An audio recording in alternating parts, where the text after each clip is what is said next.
यदा यदा हि धर्मस्य। हरे कृष्णा। तो आप सबका बहुत बहुत स्वागत है। तो आज हम लोग एक छोटा सा डिस्कशन रखना चाहते थे। जब हम कोई भी संस्था से जुड़ते हैं और कुछ सर्टेन प्रैक्टिसेस फॉलो करते हैं तो कुछ चीज़ें हमारा विश्वास है, हमारा फेथ है, उसको स्ट्रेंथन करती है।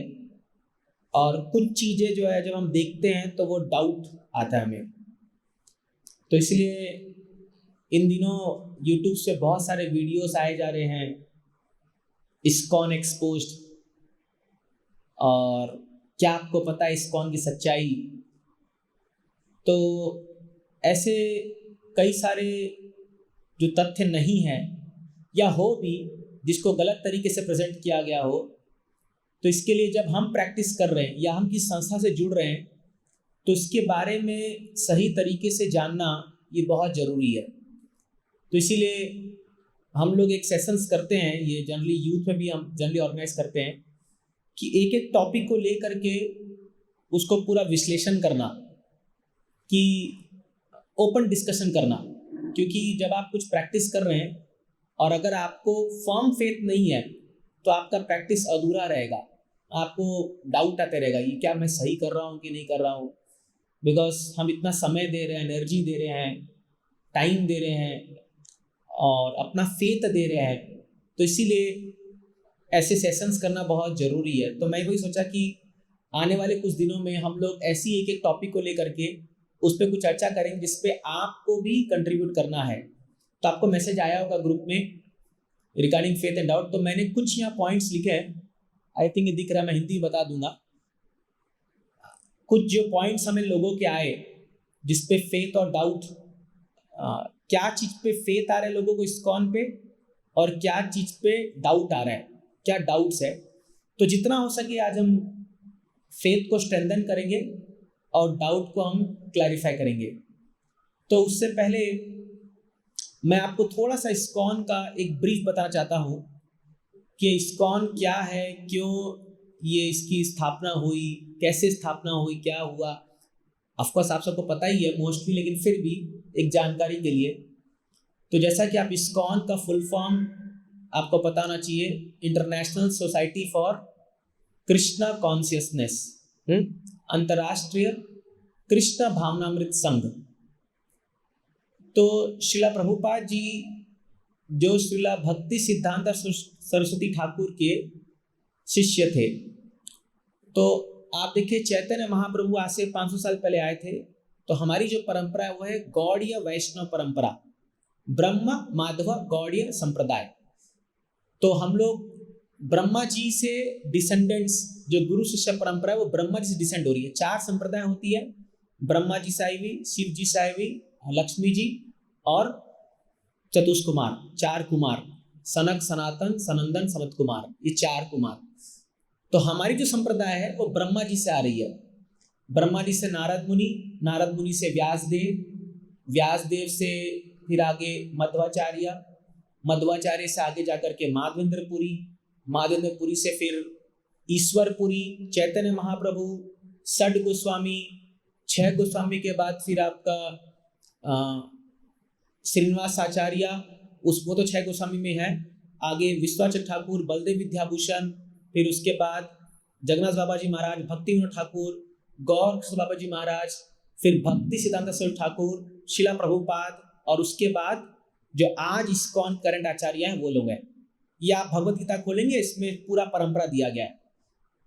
तो एक ऑथराइज्ड परंपरा से हम लोग को ये ज्ञान प्राप्त हो रहा है कृष्ण भक्ति का। तो अब क्या हुआ, मैं आपको पूरा इसका सीक्वेंस बताऊंगा, क्योंकि मैं इसके ऊपर मैंने बहुत किताबें पढ़ा हूँ और बहुत डीपली पढ़ाई करके ही तभी मेरा भी फेथ इतना स्ट्रांग है। और आपको जानना चाहिए ऐसा क्यों इस्कॉन अभी जो कर रहा है वो कैसे कर रहा है, क्यों कर रहा है, और फिर हम चर्चा करेंगे इस पर। भले अगर आज कंप्लीट नहीं हुआ तो और एक क्लास डेडिकेट करेंगे, कोई प्रॉब्लम नहीं है, बट ये जानना बहुत ज़रूरी है। क्योंकि आए दिन मुझे लोग आके पूछते रहते हैं कुछ, प्रभु जी मैंने एक वीडियो देखा यूट्यूब में, ऐसा हुआ, हाँ क्या इस्कॉन ऐसा करता है क्या, क्या ऐसा होता है क्या। तो मैं सोचा कि अरे पूरा एक ही पेज पे लाओ और सब चीज को खुल्लम खुल्ला बताओ, क्या सच है, क्या सही है, क्या गलत है। तो जब चैतन्य महाप्रभु आए तो चैतन्य महाप्रभु ने कोई संस्था नहीं बनाई थी ये प्रचार के लिए। उनका एक ही फॉर्मूला था कि हरिनाम संकीर्तन करो और लोगों को शुद्ध भक्ति प्रदान करो। अब वो चैतन्य महाप्रभु थे, महाप्रभु तो जिनको छू देते थे वो शुद्ध भक्त बनते थे। वो तो मतलब इतनी शक्ति स्वयं भगवान है, और महाप्रभु जिसको दीक्षा दी वो लोग सब बड़े बड़े महान भक्त बने। तो उस समय मान लो शुद्ध भक्ति की एक बाढ़ आ गई थी। ये फैन ऑफ कर सकते हैं, बहुत डिस्टरबेंस कर रहा है। तो महाप्रभु के समय में इतने प्योर ड्यूटीज बने, और मतलब एक से एक, और वास्तव में वो सब जो थे वो सब पार्षदगण थे, मतलब वो सब देवता लोग या भगवान के स्वयं धाम गोलोक धाम से शुद्ध भक्त लोग उतर के आए थे। जैसे हरदास ठाकुर स्वयं ब्रह्मा जी थे, श्रीवास ठाकुर नारद मुनि थे। तो ये सब तो ऑलरेडी इतने एलिवेटेड सोल्स थे कि इनको कुछ ऐसा बैठ के क्लास देना नहीं पड़ता था। ये लोग ऑलरेडी शुद्ध भाव में ही भक्ति करते थे। तो इसीलिए उस समय चैतन्य महाप्रभु के समय में ऑलमोस्ट जितने भी लोग महाप्रभु के संपर्क में आए, they all became pure devotees, या वो प्योर डिवोटीज थे। तो महाप्रभु ने ऐसा कोई ऑर्गेनाइज्ड एक सिस्टम नहीं बनाया जिससे वो, आपका सिस्टम उनका था कि भाई हरे कृष्ण मंत्र जप करो या भागवत करो। जैसे महाप्रभु का एक नियम था, वो बोलते थे कि मैं केवल लखपति के घर में खाना खाऊंगा, क्योंकि महाप्रभु को सब घर बुलाते थे खाना खाने, प्रसाद देने के लिए। तो चैतन्य महाप्रभु को जब सब बोले अरे महाप्रभु हम तो इतने पैसे वाले नहीं हैं, हम तो गरीब है, हम लखपति नहीं है। तो महाप्रभु ने कहा लखपति मतलब जो 1 लाख नाम जप करता है हर दिन। अब 1 लाख नाम जप मतलब 64 माला, क्योंकि 16 माला में लगभग 24,000 कुछ नाम होता है। तो 1 लाख नाम मतलब 64 माला जो हर दिन करता है।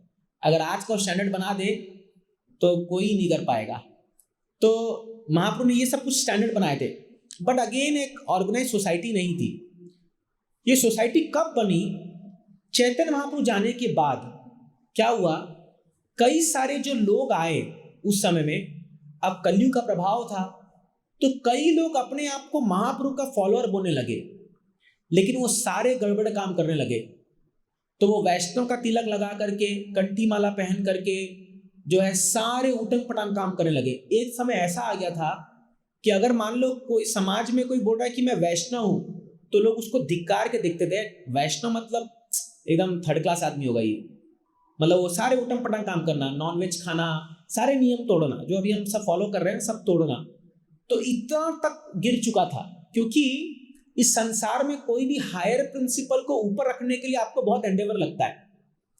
देखिए आप समाज में घूमिए और एक आदमी जो शराब पीता होगा, जो व्यभिचार करता होगा, जो नॉनवेज खाता होगा, जो फिल्म देखने जाता होगा, पब जाता होगा, ये आपको हजारों मिलेंगे। आप कोई भी सोसाइटी में जाइए, हजारों लोग मिलेंगे वो करने वाले। लेकिन कोई एक व्यक्ति जो 4 नियम पालन कर रहा होगा, नॉनवेज नहीं खा रहा होगा, जो शराब नहीं पी रहा होगा, या जो कोई फिल्म में देखता होगा, ऐसे लोग बोलते हैं ये लोग एंजल्स है, मतलब ये लोग कोई एलियंस है ना। समाज उल्टा है पूरा, क्योंकि कलयुग है ना। तो ऐसे लोग को ढूंढना बहुत मुश्किल है। तो इसीलिए ये आम इंसान की तरह जीना तो कोई भी जी सकता है, कोई भी है। सेंस ग्रेटिफिकेशन करो और भर भर के मिलेगा आपको, जगह जगह में जाओ भर भर के मिलेगा। जैसे जब परीक्षित महाराज कलयुग को 4 स्थान दिए थे कि जहां पर जुआ खेला जाएगा, जहां पर मांसाहार किया जाएगा, व्यभिचार किया जाएगा और शराब पिया जाएगा, वहां तुम जाके बैठो। तो कलयुग बोला कि वो कोई जगह ही नहीं है आपके राज्य में। और अगर वो आज उस कलयुग को ला दे, ऑफ कोर्स वो है ही आज, तो अगर कोई बोले कि ऐसी जगह जहां ये 4 चीज ना होता हो, वो बोलेगा ऐसा ढूंढ के दिखाओ, बहुत मुश्किल से मिलेगा। प्रोबेबली खारगर में यही एक ऐसा बिल्डिंग होगा जहां शायद ये नियम पालन होता होगा। बाकी मेरे को नहीं लगता कोई सोसाइटी या कोई घर में ऐसा स्ट्रिक्टली फॉलो होता होगा, नहीं होता है। तो इसीलिए हायर प्रिंसिपल को फॉलो करने में एंडेवर लगता है, मेहनत लगती है, उसके लिए तपस्या चाहिए। और एक आम इंसान की तरह जीना, जो माया के चंगुल में फंसा पड़ा हो, तो कोई भी जी सकता है, उसमें कोई बड़ी बात नहीं है। तो इसीलिए नर्क जाना बहुत आसान है, बहुत मतलब इस कलयुग में बहुत ही है, लेकिन अपने आप को एलिवेट करना बहुत डिफिकल्ट है। तो ऐसा होने लगा। तो फिर क्या हुआ, जीव गोस्वामी पहले व्यक्ति थे जो चैतन्य महाप्रभु के जस्ट नेक्स्ट डिसाइपल में थे। 6 गोस्वामी जिनका हम फोटो देखते हैं, आप ऑल्टर में भी जाओगे तो 6 गोस्वामी का फोटो है। रूप गोस्वामी, सनातन गोस्वामी, रघुनाथ दास गोस्वामी, रघुनाथ भट्ट गोस्वामी, जीव गोस्वामी, गोपाल भट्ट गोस्वामी, एछाई गोसाई करे चरण वंदन। ये 6 गोस्वामी जो थे, इन लोगों ने वास्तव में चैतन्य महाप्रभु के शिक्षाओं को सिस्टमैटिकली प्रोपागेट करने के लिए पूरी व्यवस्था बनाई। जैसे रूप गोस्वामी ने एक शास्त्र लिखे, जैसे नेक्टर ऑफ डिवोशन, भक्ति रसामृत सिंधु, क्या फॉलो करना है आपको, क्या नहीं करना है, ये सब उसमें लिखा हुआ है। एग्जैक्टली आपको पूरा बताया गया, ऐसे ऐसे फॉलो करना है। तो ये रूप गोस्वामी ने लिखा। सनातन गोस्वामी ने पूरा प्रिंसिपल्स ले डाउन किया कि अगर मान लो आपको जन्माष्टमी सेलिब्रेट करना है तो कैसे सेलिब्रेट करना है, तो उन्होंने हरि भक्ति विलास का ग्रंथ लिखा जिसमें बताया गया। गोपाल भट्ट गोस्वामी ने डीटी वर्शिप कैसे करना है उसका पूरा स्टैंडर्ड बनाया। तो उनकी किताब है जिसमें भगवान की अर्चना कैसी होनी चाहिए वो पूरा बताया गया। तो इस्कॉन उसको ही फॉलो करता है, लगभग वैसे ही फॉलो करता है। जीव गोस्वामी ने सभी व्यासदेव के ग्रंथों को उन्होंने एक सिस्टमैटिक तरीके से प्रकट किया और उन्होंने ये सिद्ध किया कि कैसे गौड़ीय वैष्णविज्म दुनिया का सबसे महान फिलॉसफी है, या राधा कृष्ण की उपासना करना ये सबसे टॉप मोस्ट वर्शिप है, ये उन्होंने सिद्ध कर दिया। रघुनाथ भट्ट गोस्वामी ने श्रीमद् भागवतम को कैसे पढ़ा जाए, कैसे उच्चारण किया जाए, कैसे व्याख्यान किया जाए, उसका उन्होंने स्थापना किया। रघुनाथ दास गोस्वामी ने स्थापना किया तपस्या कैसे करनी है, वैराग्य जीवन कैसा होना चाहिए, वो उन्होंने स्थापना किया। तो आप देखोगे चैतन्य महाप्रभु के हर एक शिष्यों ने एक एक प्रिंसिपल को एस्टैब्लिश किया इस दुनिया में, एक एक प्रिंसिपल को। बट अगेन क्योंकि उस समय ऐसा कोई, और ये सब गोस्वामी थे, ये लोग वृंदावन में एक एक पेड़ के नीचे रहते थे, इनका कोई ऐसा घर बिल्डिंग कुछ नहीं था। एक पेड़ के नीचे रहे, अपना भजन भक्ति किए, फिर अगले दिन अगले पेड़ के नीचे, अगले दिन अगले पेड़ के नीचे, ऐसे बड़ा भयंकर वैराग्य जीवन इन्होंने जीते थे लोग। तो आम जनता के लिए ये संभव नहीं था ये करना। फिर क्या हुआ, गोस्वामी जाने के बाद ये पूरा वैष्णव कल्ट जो क्या हुआ, ये सीमित हो गया खाली कुछ चुनिंदे लोगों पे। और ये सब जो नेक्स्ट जो लोग आए, ये लोग सब बने भजनानंदी। तो भजनानंदी क्या होता है, भजनानंदी वो व्यक्ति है जिसको दुनिया से कोई मतलब नहीं है, इन द सेंस कि दुनिया जो कर ये करने दे, मैं अपने जीवन को केवल भगवान की शुद्ध भक्ति में लगा करके मेरे को इस संसार को पार करके जाना है। मतलब भजनानंदी क्या है, वो ऐसा क्लास होल्ड नहीं करेगा, वो ऐसा कुछ कीर्तन कुछ नहीं, वो अपना भजन करता रहेगा। ये लोग प्योर ड्यूटी है, इनको कभी भी कम नहीं देखना चाहिए। ये लोग शुद्ध भक्त है और ये लोग संसार से एकदम कम संपर्क में आते थे, एकदम कम संपर्क में। ये लोग क्या है, अपना कोई एक पेड़ या कोई गुफा में जाके बैठ जाएंगे, अपना भजन करते रहेंगे बस, और भगवान लीलाओं में खोए रहेंगे जिंदगी, माने 20 साल 30 साल 40 साल ऐसे ही। तो जितने भी भक्त बने महाप्रभु के फॉलोअर्स में, वो सब भजनानंदी थे, कोई गोष्ठियानंदी नहीं था। गोष्ठियानंदी मतलब जो प्रचार करते हैं, ठीक है। तो ऐसे कई पीढ़ी चलती गई, लगभग समझ लो 200-250 साल तक ये चलता गया। ऐसे भजनानंदी के लोग आए गए, तो एक शिष्य गुरु बना, उसका एक शिष्य ऐसे बनते गए। एक्चुअली रियल प्रीचिंग जो स्टार्ट हुआ वो हुआ श्रीला भक्ति विनोद ठाकुर से। श्रीला भक्ति विनोद ठाकुर एक ऐसे महान आचार्य हमारे परंपरा में आए हैं जो गृहस्थ थे, जिनके 11 बच्चे थे, लगभग 11, क्योंकि समझ लीजिए उनका जन्म हुआ होगा कभी 1810-20 के आसपास में, आज से 200 साल पहले श्रीला भक्ति विनोद ठाकुर, वो ही बंगाल में उनका जन्म हुआ था, और वो केदारनाथ दत्त उनका नाम था। और उन्होंने घर घर जा करके चैतन्य महाप्रभु के टीचिंग्स को प्रसार करना शुरू किया। और वही व्यक्ति थे जिन्होंने चैतन्य महाप्रभु की जन्म स्थान योगपीठ का ढूंढ के निकाला, और चैतन्य चरितामृत जो महाप्रभु के बारे में सारा जो नॉलेज है उसको उन्होंने ही प्रकट किया पूरा। तो इसलिए भक्ति ठाकुर ने, आप देखोगे ये जो हम सॉन्ग्स गाते हैं, जय राधा माधव कुंज बिहारी, या शाम को आप जो गौर आरती सुनते हो कि बजायो जय गौरा चांदे, ये सारे सॉन्ग्स भक्ति ठाकुर ने लिखा है, सारे सॉन्ग्स। क्यों? क्योंकि बंगाल में उस समय ये गीत का बहुत प्रचलन था। तो भक्ति विनोद ठाकुर वैष्णव गीत लिख लिख करके महाप्रभु की शिक्षाओं को बांटते थे, वो गीत लिखते थे। तो आप देखोगे बहुत सारी किताबें उन्होंने लिखी है, शरणागति, गीतावली, ऐसे कर करके बहुत सारे उन्होंने किताब लिखे हैं जिसपे भजन के माध्यम से फिलॉसफी दिया उन्होंने, भजन के माध्यम से फिलॉसफी। ये बहुत रेवोल्यूशनरी आइडिया था उनका और लोग इसको गाते थे घर में। ये सब फोक गीत बन गया। जैसे आप देखते हो आपके भाषा में कुछ फोक गीत होंगे। फोक समझो, फोक मतलब अपना फोक नहीं, फोक मतलब जो गाँवटी गाना, गाँव में जो गाते हैं लोग, भजन गाते हैं वैसा। हाँ, लोकगीत सही, लोकगीत। तो उस लोकगीत को उन्होंने ये बंगाली में लिखना शुरू किया, फिलॉसफी को लोग गाने लगे, गा गा के लोग को अच्छा लगने लगा, ये तो बहुत अच्छा है। अब जब इसका उस पर फिर भक्ति ठाकुर क्लास होल्ड करने लगे कि बोले गीत का मतलब क्या है।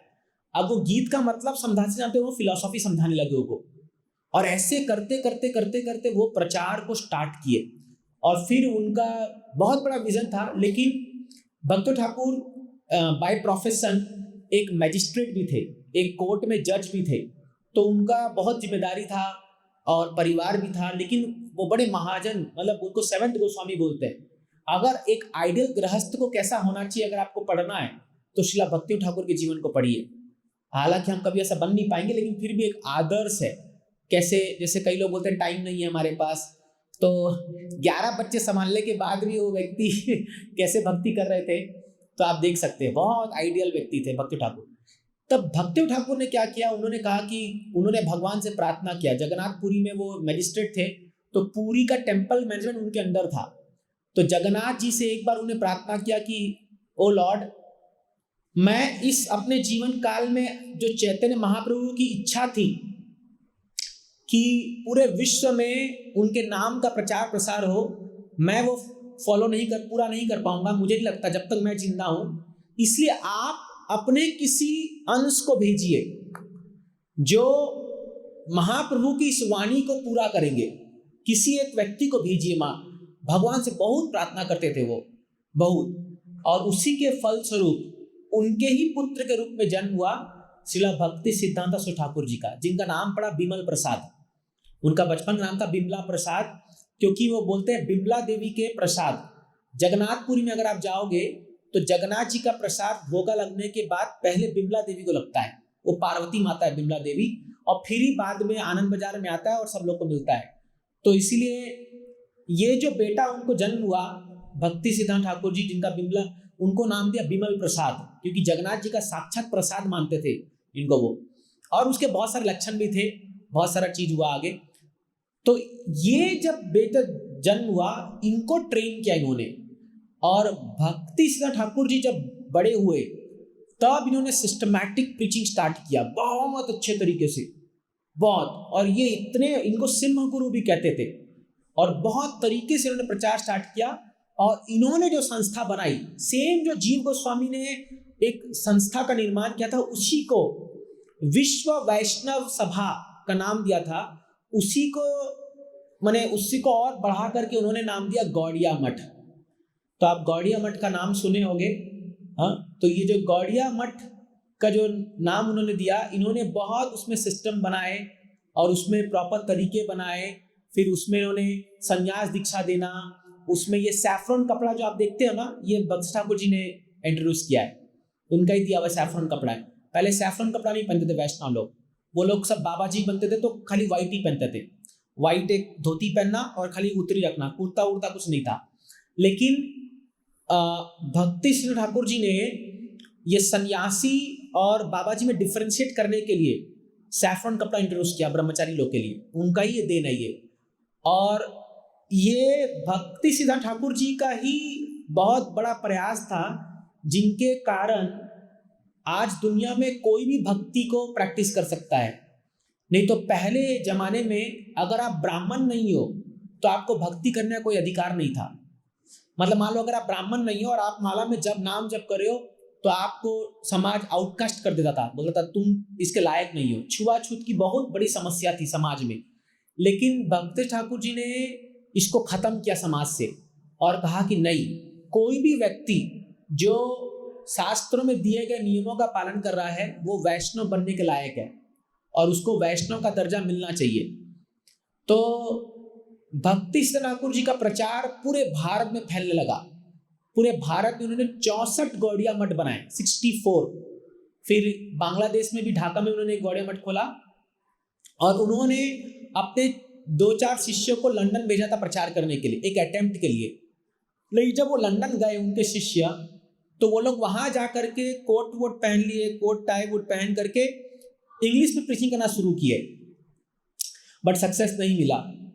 तो अगर कोई भी उनसे मिलता था और उनको कहते थे कि आप हमें वैष्णव बना दीजिए, तो वो कहते थे कि आपको 4 नियम पालन करना पड़ेगा जो उन्होंने सिखाया। तो वहाँ के लोग बोलते थे इम्पॉसिबल, ये संभव नहीं है, हम 4 नियम यहाँ कोई फॉलो नहीं कर सकता, इंग्लैंड में ये संभव नहीं है। तो ये लोग भी जो है वहाँ कुछ 2-4 खाली बूढ़ी माताओं को थोड़ा बहुत प्रीचिंग करके और कोई टेंजिबल कुछ काम किया नहीं, और बहुत पैसा खर्चा हो रहा था वहाँ पर। तो भक्ति ठाकुर जी को वापस बुला लिया।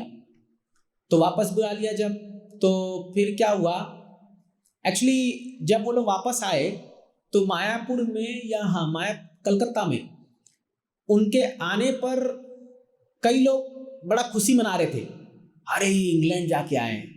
जैसे पहले आप देखते हो लोग अमेरिका जाके थे तो एयरपोर्ट में स्वागत होता था उनका, अरे अमेरिका जाके, जैसे भगवत धाम जाके आ गया ये, हाँ वो अमेरिका। मुझे याद है जब छोटे थे तो हमारे ताऊ जी और ताई जी वो लोग अमेरिका गए थे कुछ तो कारणवश, वो आ करके ना बड़ा बड़ा हमको फोटो दिखा रहे थे, ये देखो वहाँ ऐसी नदी होती है, ये देखो स्टैचू ऑफ लिबर्टी का ऐसे होता है। हम भी अरे आप अमेरिका जाके आए, ले अभी मेरे पास चल रहा है, तुम कहाँ घटिया जगह जाके आए हो, उसका क्या वैल्यू है अमेरिका का। मतलब अगर आज मुझे कोई बोले मतलब ऐसे में, तो मैं कदम भी रखना नहीं चाहूँगा अमेरिका में, इतना थर्ड क्लास नारकीय जगह है वो, इन द सेंस ऑफ एक आध्यात्मिक स्पिरिचुअली एलिवेटेड व्यक्ति के लिए। ये मेरा शब्द नहीं है, ये प्रभुपाद जी बोले थे। प्रभुपाद जी को जब किसी रिपोर्टर ने पूछा, Swami ji what do you think of London, उन्होंने कहा लंदन इज हेल, लंदन नरक है। आप सुनोगे रेवोल्यूशनरी स्टेटमेंट, आपको लगे अरे ये क्या बोल रहे हैं, यहाँ दुनिया मर रही है अमेरिका और लंदन जाने के लिए, बट वो नरक है वास्तव में, क्योंकि वहाँ सूर्य उगता नहीं है और लोग जो है उनको न नहाते हैं, न खाने पीने का उनको ढंग है, कोई कल्चर नहीं है, कोई भी कल्चर नहीं है। ऐसा खाली वो बना दिया गया है। जितने पाश्चात्य देश है ना, western countries, they are all culturally very downtrodden, बहुत कल्चरली वो बैकवर्ड है। तो ये लोग जब जाके आए थे तो ऐसे लोग, खरे तुम लंदन जाके आए हो, कैसा था वहाँ, कैसा लगा। और भक्ति ठाकुर जी बोले क्या ये लंदन हम थोड़ी घूमने के भेजे थे इन लोगों को, इन लोगों को प्रचार करने में, ताकि उन लोगों को सुधारे जा करके। लेकिन उस समय भक्ति ठाकुर जी लेक्चर दे रहे थे और बोले थे, लेक्चर के बीच में उन्होंने बोला, but I know one day will come one of my disciples, he will do the job of Chaitanya Mahaprabhu. उन्होंने ऐसा घोषणा कर दिया और घोषणा करके उन्होंने अपना मुंडे से घुमाया और ऐसे देखा, और आपको पता है ठीक कॉर्नर पे बैठे थे शिला प्रभुपाद। उस समय वो एक गृहस्थ थे और ये बात उनको पता नहीं चला उस समय, प्रभुपाद जी गृहस्थ थे। आपको पहले ही पता होगा कि 1922 में जब प्रभुपाद जी पहली बार अपने गुरु से मिले थे, तब उन्होंने कहा था, पहला बार मिलने में उनको कह दिया था कि you are an young educated man, why don't you take Chaitanya Mahaprabhu's message to the whole world, पूरे दुनिया में जाके प्रचार करो इसका, तुम एक नौजवान हो, पढ़े लिखे नौजवान हो। तो उस समय उन्होंने कहा था कि हाउ कैन आई प्रीच, अभी तो हम लोग सब आजाद नहीं हुए हैं और मेरी बात कौन सुनेगा, और मैं तो एक गृहस्थ हूँ, मेरे 4 बच्चे हैं।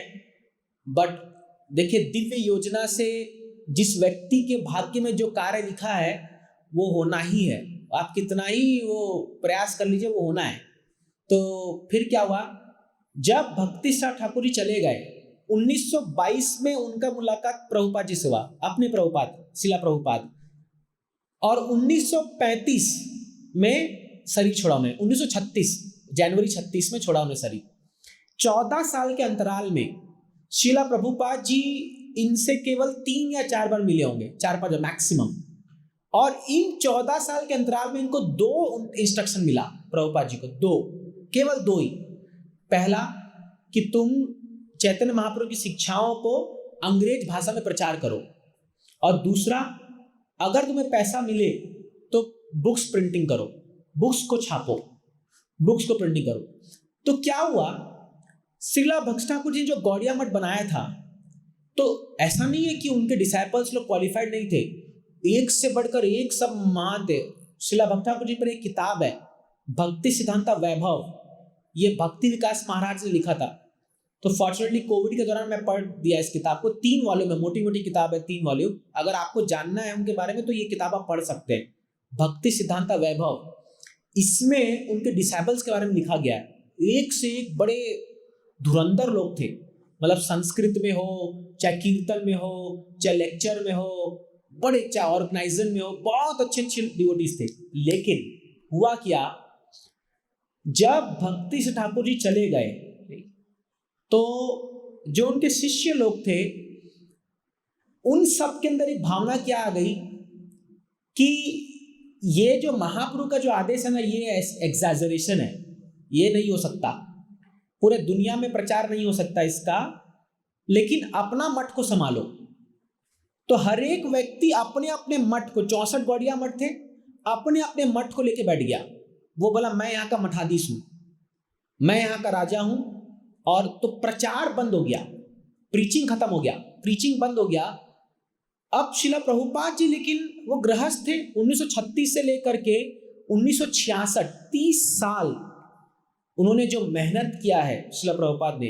आप उनकी किताब पढ़ी लीलामृत, मैं आप सबसे कहता हूं कि प्रभुपाद जी की जीवनी को पढ़िए, या तो छोटा किताब आप पढ़ सकते हैं, प्रभुपाद करके कंडेंस्ड बुक भी है, एली उसको पढ़िए, या लीलामृत पूरा 7 वॉल्यूम का है, उसको पढ़ना चाहिए। जब तक आप ऐसे महान लोगों के बारे में पढ़ोगे नहीं, तब तक आपको बुद्धि नहीं आएगी कि क्या इन्होंने किया है उनके बारे में। हम लोग कितना फालतू में टीवी भी देखते रहते हैं, नॉर्मल पढ़ते रहते हैं, बट प्रभुपाद जी के बारे में, ऐसे महान लोगों के बारे में पढ़ना चाहिए, then we will understand what is their contribution to the world. तो ये उनके जाने के बाद अपने सभी गुरु भाइयों से जा करके हाथ जोड़ के बोलते थे कि देखिए, हम सबको मिल करके गुरु महाराज की आज्ञा का पालन करना है। हमारे गुरु महाराज चाहते थे कि महाप्रभु के संदेश को पूरे विश्व में फैलाया जाए, ये उनका आज्ञा था। सब बोले ये सब फालतू बात है, ये सब कुछ होने वाला नहीं है, चुपचाप अपने मठ में बैठो और हम तुमको यहाँ कुछ पोस्ट दे देंगे मंदिर में, बढ़िया चढ़ावा आएगा, उससे खाओ पियो ऐश करो, और ज्यादा ये सब मत सोचो, प्रचार वचार सब छोड़ो। तो इन प्रभुपाद जी ने बहुत प्रयास किया भारत में, पहले अपने गुरु भाइयों को मिल करके प्रचार करने का, कोई सपोर्ट नहीं किया, कोई भी नहीं, कोई भी नहीं। फिर प्रभुपाद जी ने सोचा कि मुझे खुद से ही काम करना पड़ेगा इसके लिए। तो 1944, 8 साल बाद उन्होंने back to Godhead magazine start किया।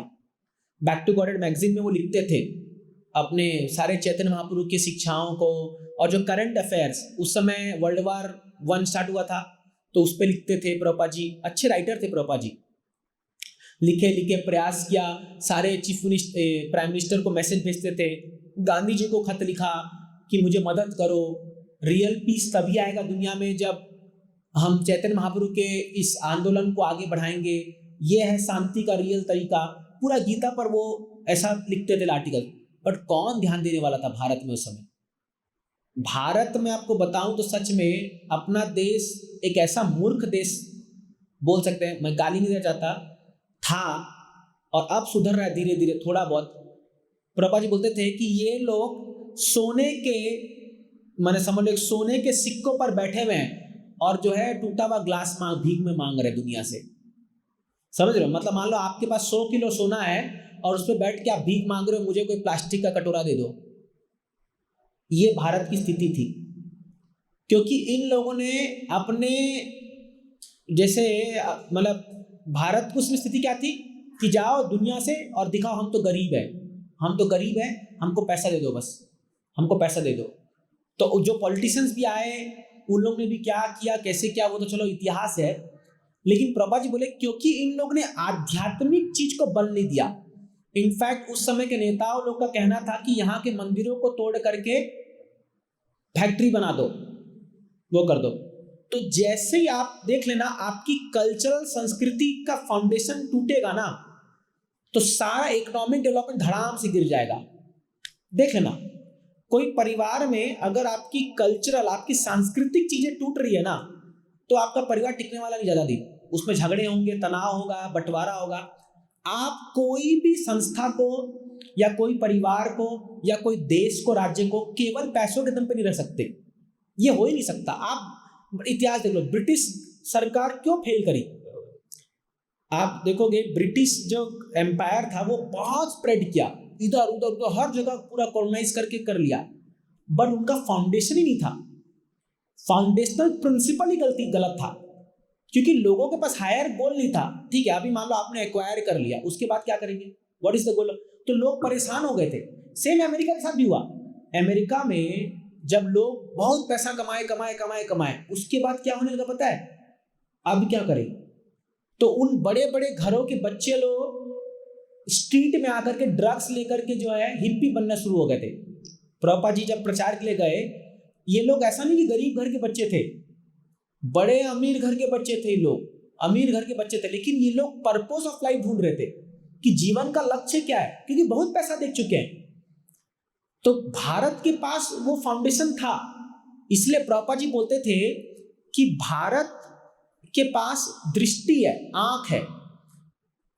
India is like a lame man, मतलब वो लंगड़ा है क्योंकि उसकी अर्थव्यवस्था खराब है।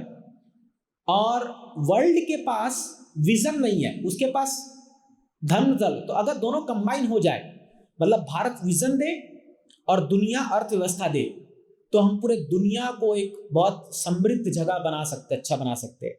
तो प्रभुपाद जी का ये विजन था और प्रभुपाद जी इसके लिए बहुत प्रयास करते थे। आप उनके ओल्ड आर्टिकल्स पढ़िए, बीटीजी और ये सब में आपको ये देखने को मिलेगा। वहां पर वो लिखते हैं इसके बारे में, how India is a lame man and world is a blind man, if both of them combine. अगर मान लो एक अंधा व्यक्ति है, अंधा व्यक्ति अगर एक अट्टे कट्टे व्यक्ति के गले पर चढ़ जाए, तो वो व्यक्ति जो है उसको दोनों एक दूसरे को पार कर सकते हैं, समझ रहे हो? जैसे मान लो एक लंगड़ा व्यक्ति एक अंधे व्यक्ति के उस पर चढ़ जाए, तो लंगड़ा व्यक्ति दिशा दिखा सकता है और ये व्यक्ति उसको उठा के चल सकता है।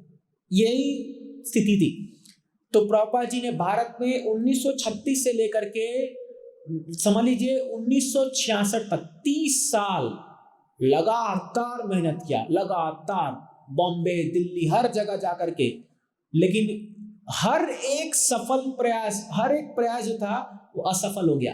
हर एक प्रयास, चाहे वो ब्यूरोक्रेट से लेकर के, पॉलिटिशियन से लेकर के, चाहे वो बिजनेसमैन से लेकर के, चाहे आम जनता से लेकर के, सब लोग ने दरवाजा बंद कर दिया। Swami ji, your Bhagavad Gita is a failure, nobody will accept it. हमें गीता नहीं चाहिए, हम नहीं पढ़ना चाहते गीता को। फिर हार, और इनके गौड़िया मठ से भी सब हार मान गए, पूरा दरवाजा बंद। कई लोग ने बोला तुम फालतू में इतना मेहनत कर रहे हो, कुछ होने वाला नहीं है, छोड़ दो। तो समझ लीजिए Prabhupada was a single man. पूरे दुनिया में खाली एक व्यक्ति होगा जिसको ये विश्वास था कि चैतन्य महाप्रभु का वाणी प्रचार होगा पूरे दुनिया में। एक व्यक्ति होगा ऐसा पूरे दुनिया में उस समय, और वो थे शिला प्रभुपाद। और उन्होंने फिर प्रयास शुरू किया, और फिर ये हिस्ट्री है। सिंधिया स्टील कंपनी ने, उनकी मालकिन सुमति मुरारजी ने उनको एक फ्री टिकट दिया, वो भी एक कार्गो जहाज पर। और प्रभुपाद जी अभी इसी दौरान गए थे, अभी ये आ रहा है ये समय, तो वो जब गए थे वहाँ पर, और कार्गो शिप में अकेले जाके 2 हार्ट अटैक लेकर के सिंगल हैंडेडली उन्होंने 1 साल में इस्कॉन की स्थापना करी। और जब वो वहां पर 1 साल न्यूयॉर्क में स्ट्रगल कर रहे थे, अभी 29 जुलाई को इस्कॉन का इनकॉर्पोरेशन डे है, कि जिस दिन इस्कॉन इनकॉर्पोरेट हुआ था, माने लीगली इस्कॉन एक एंटिटी बना था न्यूयॉर्क में। तो उस दिन जो है श्रील प्रभुपाद जी ने इस्कॉन को एज ए रजिस्टर्ड संस्था के रूप में एक साइन किया था, और इस्कॉन का जो है उसके ट्रस्टी मेंबर सब बनाए थे। एनीहाउ, तो जब प्रभुपाद जी गए उस 1 साल में भी प्रभुपाद जी ने गौड़िया मठ के कई सारे लोगों को इनवाइट किया कि मुझे आके हेल्प करो, अमेरिका में हेल्प करो, या तो मुझे वहाँ से आप करताल भेजो, डीटीज भेजो। सब ने मना कर दिया। एवरीबडी टोल्ड नो, ये सब तुम्हारा जो फ्यूटाइल अटेम्प्ट, ये कुछ नहीं होने वाला। इसीलिए शिला प्रभुपाद जी ने इस्कॉन को पूरा अलग बनाया, गौड़िया मठ से पूरा अलग बनाया, क्योंकि गौड़िया मठ ने एक रत्ती भर भी, एक सेंट, एक पैसे का भी मदद नहीं किया था इस प्रभुपाद जी को खोलने में। इसलिए कई लोग आज बोलते हैं कि ये इस्कॉन गौड़िया मठ अलग अलग, हाँ अलग अलग है, इनकी शिक्षा एक ही है लेकिन संस्था अलग अलग है। क्यों? क्योंकि इस्कॉन का विजन है प्रचार करना।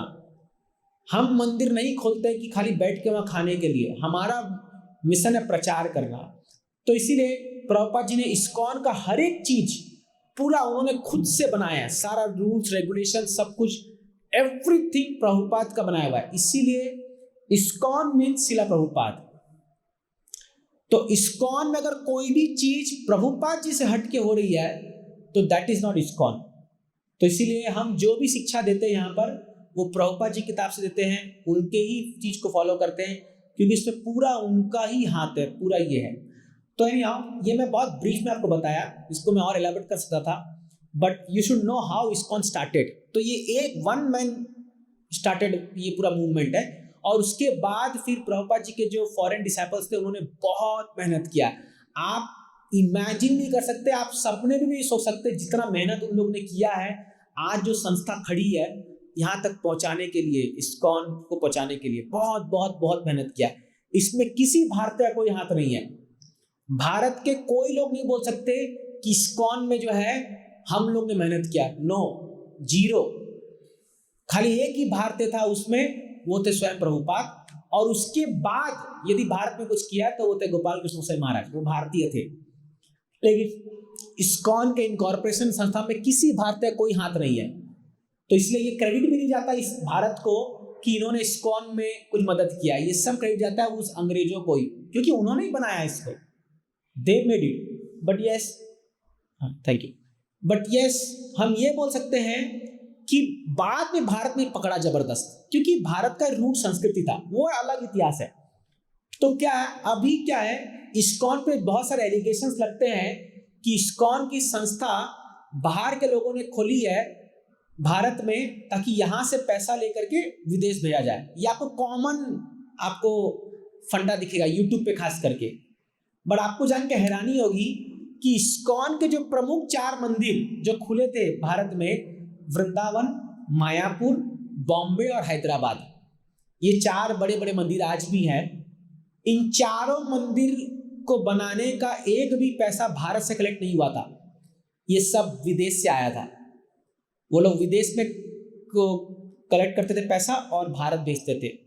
तो इसीलिए इन मूर्खों को बताना चाहिए जाकर के कि तुम पहले इतिहास को ठीक से पढ़ो। तो फॉल्सली एलिगेशन लगा रहे हैं, और ये भी एलिगेशन आया है कि इनसे एक राजीव दीक्षित नाम का एक व्यक्ति था जिसने बिना सोचे समझे इस्कॉन पे एलिगेशन लगाया था। हालांकि वो फिर देहांत हो गया, लेकिन उनके सेक्रेटरी जो राजीव दीक्षित, समझ रहे आप, नाम सुने राजीव दीक्षित का, बहुत सारे वीडियोस आते हैं उनके। तो वो कोई भी चीज अगर एंटी इंडिया होती थी, मतलब इंडिया की होती थी, तो उसके ऊपर एलिगेशन करते थे वो। तो क्या हुआ, जब इस्कॉन ने उनको क्लैरिफिकेशन मांगा तो उसके सेक्रेटरी उनके जाने के बाद ने क्लैरिफाई किया कि हमसे भूल हुई है, ये जो हमने इस्कॉन पे एलिगेशन लगाया है। जब उनको फैक्ट्स दिखाया गया और पूरा हिस्ट्री दिखाया गया तब उन्होंने एक्सेप्ट किया था ये पॉइंट कि दिस इज रॉन्ग। तो इसीलिए अगर कोई भी आपको ये बोले कि इस्कॉन का पैसा यहां से बाहर जाता है, तो नहीं है ऐसा। इस्कॉन का मैनेजमेंट कैसा है आप समझिए, इस्कॉन का हर एक मंदिर इंडिपेंडेंट है, हर एक मंदिर इंडिपेंडेंट है। हर मंदिर का जो मैनेजमेंट है वो इंडिपेंडेंटली काम करता है और वो इंडिपेंडेंट फंड कलेक्ट करता है। आप जरा सोचिए, ये मंदिर अभी लगभग 15 साल हो गया बनते बनते, ठीक है, 2011 लगभग 14 साल हो गया है। अब इस्कॉन जूहू आप देखते हैं कितना अमीर मंदिर है, भयंकर पैसा उनके पास, क्योंकि बहुत पॉश एरिया में। अगर इस्कॉन सेंट्रलाइज होता तो ये मंदिर को 2 साल में नहीं बना देते, होता कि नहीं, 2 साल में बना देते नहीं। बट नहीं, इस्कॉन का नियम है कि हर एक मंदिर अपना फंड खुद कलेक्ट करेगा। हाँ, वो लोन ले सकता है, जैसे अभी इस्कॉन खारघर जूहू से 2 करोड़ रुपए लोन ले रखा है, और उसको ये अंदर की बात है लेकिन मैं बता दे रहा हूँ आपको, उसको हर महीना चुकाते 25 लाख करके, फिर लोन लेते फिर चुकाते हैं, ऐसा करते हैं। ये कर सकते हैं, आप लोन ले सकते हो, बट आप उनका पैसा यहाँ नहीं आएगा, वो पैसा उनके, ये प्रभुपाद जी का बनाया हुआ नियम है। कि प्रत्येक इस्कॉन मंदिर जो है उसको वो सेल्फ डिपेंडेंट होना चाहिए, पहला। अब इसका सेंट्रलाइज पे क्या है, इसको गवर्न करने के लिए प्रभुपाद जी ने जीबीसी सिस्टम बनाई थी, जीबीसी बॉडी, जिसको बोलते हैं गवर्निंग बॉडी कमिश्नर। हर जोन में एक जीबीसी होता है और वो जीबीसी के अंदर उस जोन के जितने मंदिर है उस जीबीसी के अंदर होंगे। तो पूरे वर्ल्ड में आज लगभग 35 से 40 जीबीसी हैं जो पूरे वर्ल्ड के मंदिरों को संभालते हैं, देखते हैं। तो कोई मेजर प्रॉब्लम अगर हुआ मान लो मंदिर में, तो जीबीसी तक जाएगा, फिर वो मीटिंग में जाएगी और वहां से रेजोल्यूशन पास होता है। ये इसका सेंट्रल मैनेजमेंट है। बट लोकल मैनेजमेंट लोकल लोग ही करते हैं। तो फिर जीबीसी के अंदर होता है टेम्पल प्रेसिडेंट, टेम्पल प्रेसिडेंट के अंदर होते हैं एचओडीज, वो डिपार्टमेंट संभालते हैं। ऐसे करके ये सब मंदिर संभालते हैं, चलते हैं।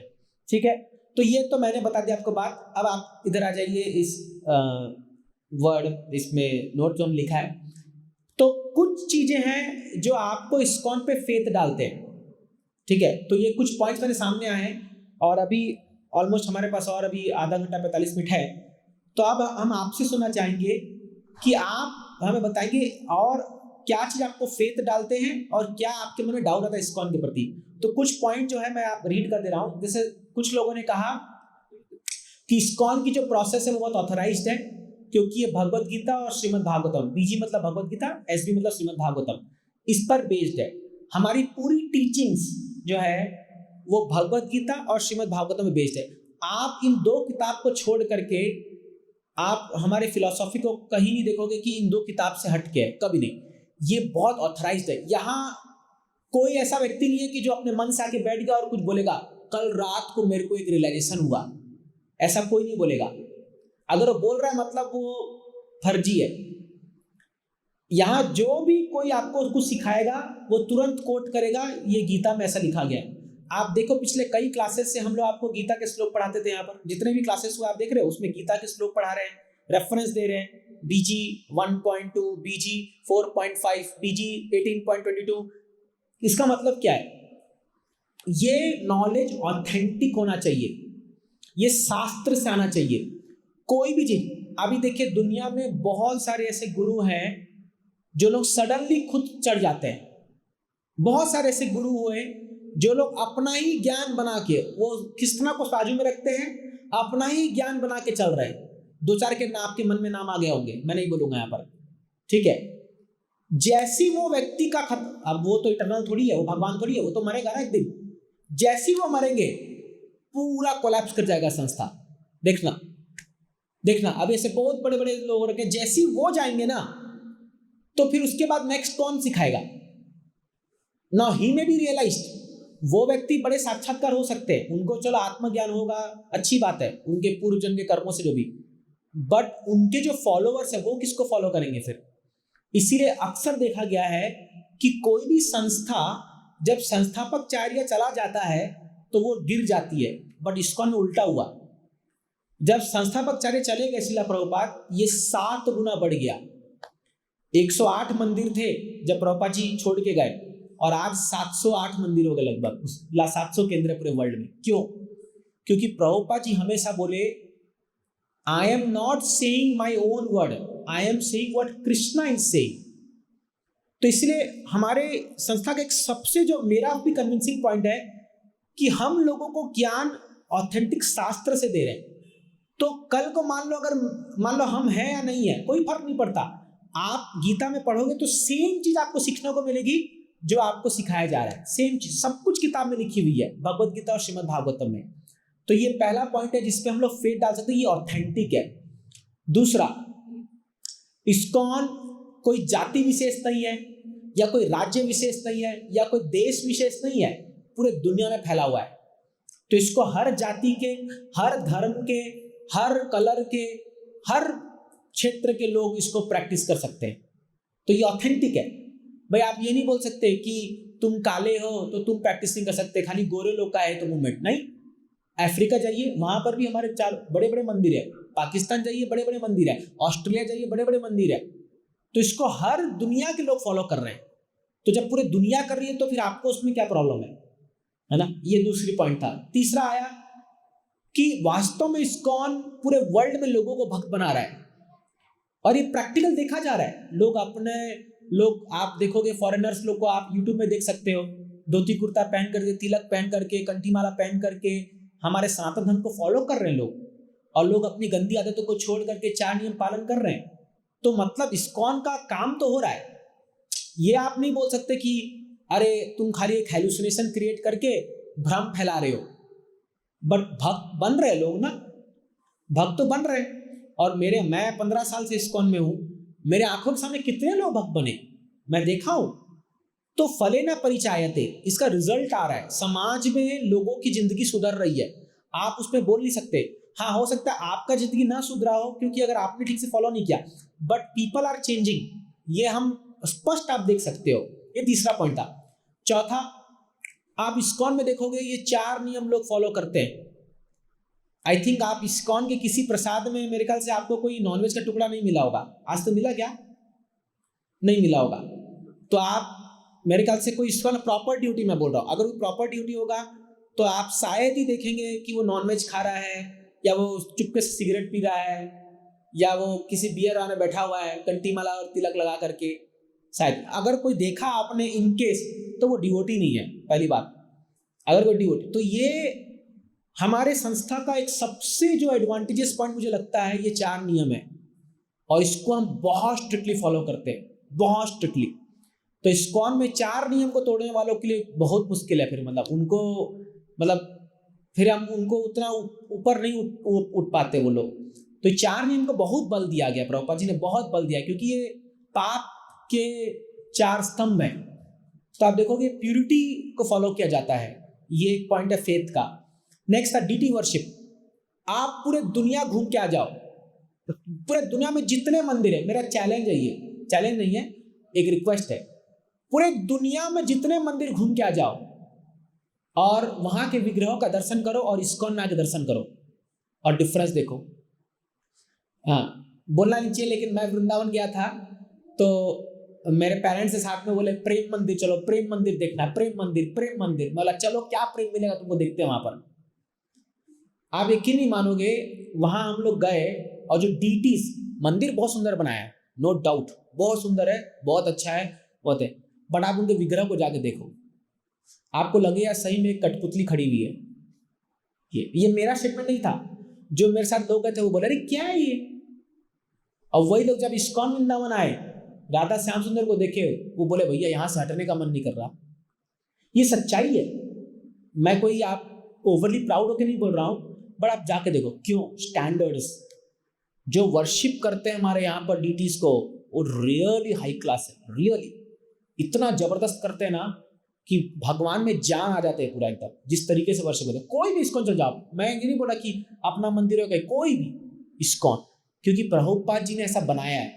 हम विग्रह को कभी भी खाली एक आइडल नहीं देखते या खाली एक पुतला नहीं देखते हैं, हम उनको साक्षात भगवान के रूप में देखते हैं और वैसा उनकी उपासना भी करते हैं। इतना फेस्टिवल मनाते हैं, इतना फेस्टिवल सेलिब्रेट होता है इस्कॉन में विग्रहों के लिए, और विग्रहों के लिए मने इतना समंजसली खर्चा करते हैं कि आप यकीन नहीं मानेंगे। और कई उदाहरण है जहां पर विग्रहों ने इस्कॉन में साक्षात परिचय भी दिया है अपना, कि मैं हूँ, मैं यहाँ मौजूद हूँ। कईयों के साथ ऐसा हुई है, घटना हुई है। और एक पॉइंट आ रहा था कि Srila Prabhupada was a pure devotee of Lord, कि प्रभुपाद जी का स्ट्रगल, उनकी प्योरिटी, उनको देख करके कईयों को जीवन में इस्कॉन में जो लोग प्रैक्टिस कर रहे हैं, उनके लिए श्रील प्रभुपाद एक बहुत बड़े एग्जाम्पल है और एक बहुत बड़े मतलब सोर्स ऑफ इंस्पिरेशन है हम सबके लिए भी। तो इसीलिए प्रभुपाद जी के आचरण, उनकी प्योरिटी को देखते हुए लोगों ने जो है इस्कॉन में अभी तक टिके हुए हैं और प्रैक्टिस कर रहे हैं। तो ये कुछ पॉइंट्स सामने आए थे फेथ के। अगर आपको इसमें कुछ ऐड करना है तो आपको वो माइक पास कर सकते हैं।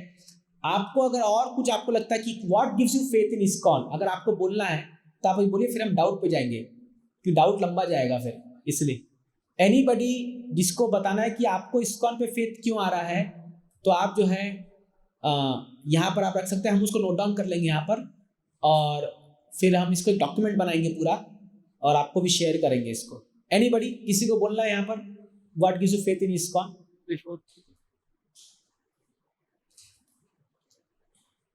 काम कर रहा है माइक?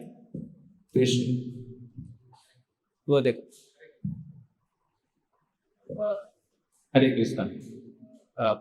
प्रभु जी, ये मेरा पर्सनल डाउट नहीं है, लेकिन एक भावना आता है, उसके बारे में आपको पूछना चाहूँ। ये फेथ है कि डाउट है? ये डाउट। फेथ। अच्छा, मैं अभी फेथ पे ले रहा हूँ, फेथ पे मैं डाउट पे आ रहा हूँ। डाउट भर के है, चिंता मत करो, पूरी रात बीतेगी डाउट पे। फेथ, किसी को बोलना है कि आपको इस्कॉन पे फेथ क्यों आ रहा है, या इन पॉइंट्स में आपका पॉइंट्स है आपको, या फेथ है ही नहीं इस्कॉन पे तो बेकार है। अगर किसी को बोला तो बोलिए, हम ऐड करेंगे यहाँ पर पॉइंट्स, हो सकता है हम कुछ मिस कर गए हो। हरे कृष्ण प्रभु जी। बोलिए माता जी। मुझे इस कॉन्फ्लिक्ट से प्रभुपाद जी को देख के आता है, जैसे उनकी लास्ट में स्थिति थी, जैसे भी नहीं थी, ओनली बोन्स रह गई थी, फिर भी उनके जब कंटिन्यू था उनका, मतलब वो डॉक्टर भी देख के आचार्य थे, मैंने वो वीडियो देखी है, तो मुझे इसके लिए इस कॉन्फ्लिक्ट बेसिकली प्रभुपाद जी का सैक्रिफाइस, उनका स्ट्रगल और उनकी शुद्धता देख करके हमें विश्वास आता है। थैंक यू, ये पॉइंट ऑलरेडी इसमें है। और इस्कॉन जेन्युइन संस्था है, अगर आपको ऐसा लगा। यस प्रो, बोलिए। हाँ, जो रिस्पेक्ट किया जाता है अमेरिकन लोगों को, तो वो मुझे अच्छा लगता है। ओके। कोई भी डिसरिस्पेक्ट ऐसा मैं कभी भी देखा नहीं है। इस्कॉन का डीलिंग्स ऑफ डिवोटीज, खेती वर्शिप जहाँ पे जैसे पूजा अर्चा होती है। ओके, ठीक है, चलेगा। तो प्रभु जी बता रहे हैं dealings of devotees, very good, ठीक है। तो भाई इस्कॉन में जो है रियली हम अच्छा व्यवहार करते हैं लोगों के साथ, बहुत अच्छी बात है। यस प्रो, बताइए।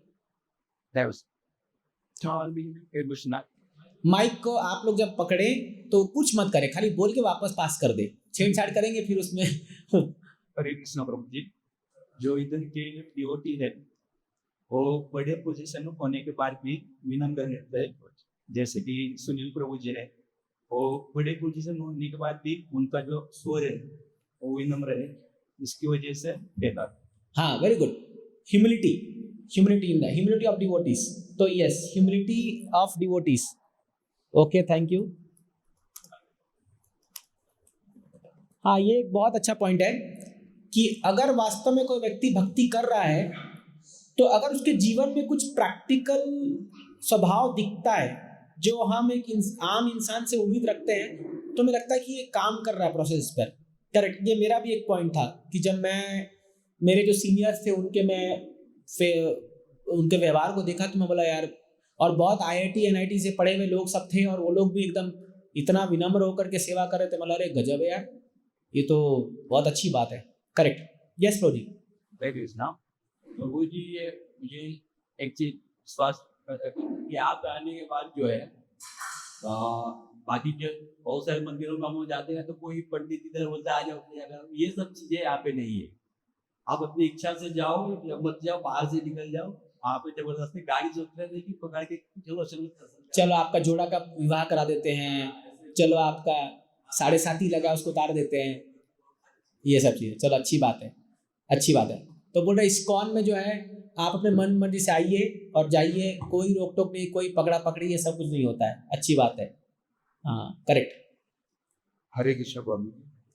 The best thing I like is we talk only about bhakti. Okay, good. And you enter and you are living, everyone talks about the job and Krishna Bhagwan. हाँ, That is the best. मतलब focused है ISKCON की संस्था जो है, वो focused है and we are clear what we are giving. यहाँ कोई खिचड़ी या हॉटपॉट नहीं है, तो we talk only bhakti. Very good point, ये बहुत अच्छी बात है कि ओनली भक्ति इज टॉट। करेक्ट, ठीक है, अच्छी बात है। यस, थैंक यू, मैं लिख दूंगा इसको। और कोई? हरे कृष्ण प्रभु जी। बोलिए प्रभु जी। तो मेरा अपना एक्सपीरियंस ये रहा प्रभु जी कि ये जो फिलॉसफी है इस्कॉन की, हाँ, अभी तक इस स्टैंडर्ड का मतलब कोई अल्टरनेटिव नहीं है। ओके, मे बी ये भी कारण है फेथ होने का, क्योंकि आप came across lot of processes। हाँ। तो कभी किसी साधु से मिले, कभी किसी साधु से मिले, when you compare the philosophy, तो इस लेवल का कोई अल्टरनेटिव नहीं दिख रहा है। हाँ। तो ये भी एक है कि क्यों यही एक है जो इतने लंबे समय से चला आ रहा है, नॉट इवन डिक्लाइन फेज में नहीं है, इंक्लाइन फेज में। हाँ। ये बढ़ क्यों रहा है? तो correct। ये भी कारण हो सकता है। मतलब करेक्ट करेक्ट, बहुत अच्छा प्रभु जी ने बहुत अच्छा बोला। और मेरा भी एक कन्विंसिंग पॉइंट है, क्योंकि इस्कॉन में आने से पहले मैंने, फैन ऑन कर सकते क्या, गर्मी लग रहा है। इस्कॉन में आने से पहले मैं भी बहुत सारे संस्थाओं में गया, अनेक अनेक बाबाओं को सुना, टीवी में भी सुना, लेकिन वो कन्विक्शन नहीं आ रहा था कि मतलब, लेकिन इस्कॉन की जो फिलॉसफी है, ओह माइंड ब्लोइंग। ये तो मैं अपने अनुभव से कह सकता हूँ कि दुनिया में कोई व्यक्ति सामने आ जाए, इस्कॉन की फिलॉसफी को डिफीट नहीं कर सकता कोई, इम्पॉसिबल है। ये मेरा कन्विक्शन है और मैं भी इसके लिए तैयार हूँ, चाहे कोई भी आ जाए। क्योंकि और ये हम केवल सेंटिमेंटली नहीं बोल रहे हैं, प्रैक्टिस करने के बाद 15 साल और किताबों को पढ़ने के बाद पूरा रगड़ के उसके बाद मैं ये बात बोल रहा हूँ कि मैं कन्विंस्ड हूँ कि this is the best philosophy. और ये जो फिलॉसफी आपको हाईएस्ट गोल ऑफ लाइफ दे सकती है, जिस स्तर पे ये ले जा सकती है, पूरे दुनिया में कोई ऐसा फिलॉसफी नहीं है जो वहां तक पहुंचा सके। ये मेरा कन्विक्शन है, आपका कुछ और हो सकता है, बट प्रभु जी ने बहुत अच्छा पॉइंट बोला, द फिलॉसफी सो ब्यूटीफुल, कोई कंपैरिजन नहीं है पूरे। आप कोई और धर्म में अंदर में चल जाओ, वहां पर वो लोग एक पॉइंट तक अटक जाएंगे, बट इस्कॉन या जो हमारी गॉडी वैष्णविज्म की फिलॉसफी है, उसमें सब चीज आपको दिया जा रहा है, सब चीज, जो प्योरिटी अमेजिंग है। तो बहुत अच्छी बात है, यस आवर फिलॉसफी, करेक्ट। हरे कृष्णा प्रभु जी। बोलिए प्रभु जी। प्रभु जी, ये होने का और एक रीजन मेरे ख्याल से कि जैसे आपने बताया श्रीमद् भागवत और भगवद गीता के बाद हम जाते ही नहीं थे, और जैसा दूसरा एक रीजन मेरे ख्याल से ये है कि जो संत आचार्य हमारी प्रभुपाद जी, उनके फैमिली मेंबर के लिए पता ही नहीं चलता है। मैं ढूंढता हूँ, गूगल करता हूँ, यूट्यूब पे जाता हूँ, पता ही नहीं है। तो ये एक का बहुत बड़ा रीजन है। बाकी की जगह पे ऐसा होता है कि जो संस्थापक आचार्य होते हैं, उनके बाद उनके बच्चे, उनके सगे संबंधी, परिवारवाद, हाँ परिवार आ जाता है, जो हमारा यहाँ पे ढूंढने के मिलता इंडियन पॉलिटिक्स का एक बहुत बड़ा विवादित स्थिति है, परिवारवाद। तो उन्होंने केवल मतलब ये खाली भक्ति और कृष्ण भाव का प्रसाद, यही केवल देखा है, ये इस पर जड़ से विश्वास बढ़ जाता है। करेक्ट। ये बहुत एक्चुअली प्रभुपाद जी ने अच्छा पॉइंट उठाया प्रभु जी आपने। शिला प्रभुपाद जी ने जब इस्कॉन की वसीयत लिख रहे थे प्रभुपाद जी अपने अंतिम समय 1977 में, तो उस समय उन्होंने क्लियरली लिखा था, इस्कॉन की एक भी प्रॉपर्टी पर मेरे बच्चों का अधिकार नहीं होगा। जबकि उनके बेटे जो थे, उनका नाम था वृंदावन दे, उनके बेटे का नाम था वृंदावन दे। वो कई बार वृंदावन आए, जब प्रभुपाद जी अंतिम समय में बेड पे थे, कई बार खाली ये कराने के लिए कि पिताजी आप हमारे नाम कर दीजिए। बोले नो, बोले my real sons are my disciples. Prabhupada ji ने क्लियरली लिखा है, नहीं तो सोचिए आज क्या होता। सोचिए अगर प्रभुपाद जी उस समय सेंटिमेंट में आके या कैसे भी करके, प्रभुपाद जी, आपको पता है एक और चीज इस्कॉन के बारे में, इस्कॉन की प्रॉपर्टी जब तक ये पूरा ब्रह्मांड है कोई बेच नहीं सकता। पता है कोई चीज है, ये वसीयत में लिखा गया है, मतलब इसलिए मंदिर अभी ना, इसको कोई बेच नहीं सकता। ये मतलब जब तक कोई हड़प मिले वो अलग बात है, हड़प लीगली मैं बोल रहा हूँ, लीगली कोई भी इस्कॉन को नहीं खरीद सकता। ये प्रभुपाद जी बना के गए, मतलब जब तक ब्रह्मा जी हैं, जब तक पूरा ब्रह्मांड है, तब तक इस्कॉन की प्रॉपर्टी रहेगी, वो ऐसा उन्होंने बनाया है। प्रभुपाद जी बोलते थे कि मेरे कोई भी, तो फिर उन्होंने कहा कि उनके बेटों के लिए क्या, तो आपको पता है प्रभुपाद जी ने जो उनको पर्सनल गिफ्ट मिले थे, जैसे कुछ घड़ी, अंगूठी ना, बोले खाली ये मेरे परिवार वालों को दे देना मेरे जाने के बाद, क्योंकि उनको मेंटेनेंस मतलब मेरे तरफ से खाली ये दे देना जो मेरा पर्सनल चीजें जो मेरे को मिली थी गिफ्ट में, जैसे कई लोग घड़ी वड़ी देते हैं ना, घड़ी अंगूठी सब दिए, बस बोले no ISKCON property. Prabhupada ji बना के गए, इसलिए इस्कॉन किसी के भी जागीर नहीं है, मतलब कोई नहीं बोल सकता कि ये मेरा है, nobody can claim eternally, ये प्रभुपाद जी बना के गए।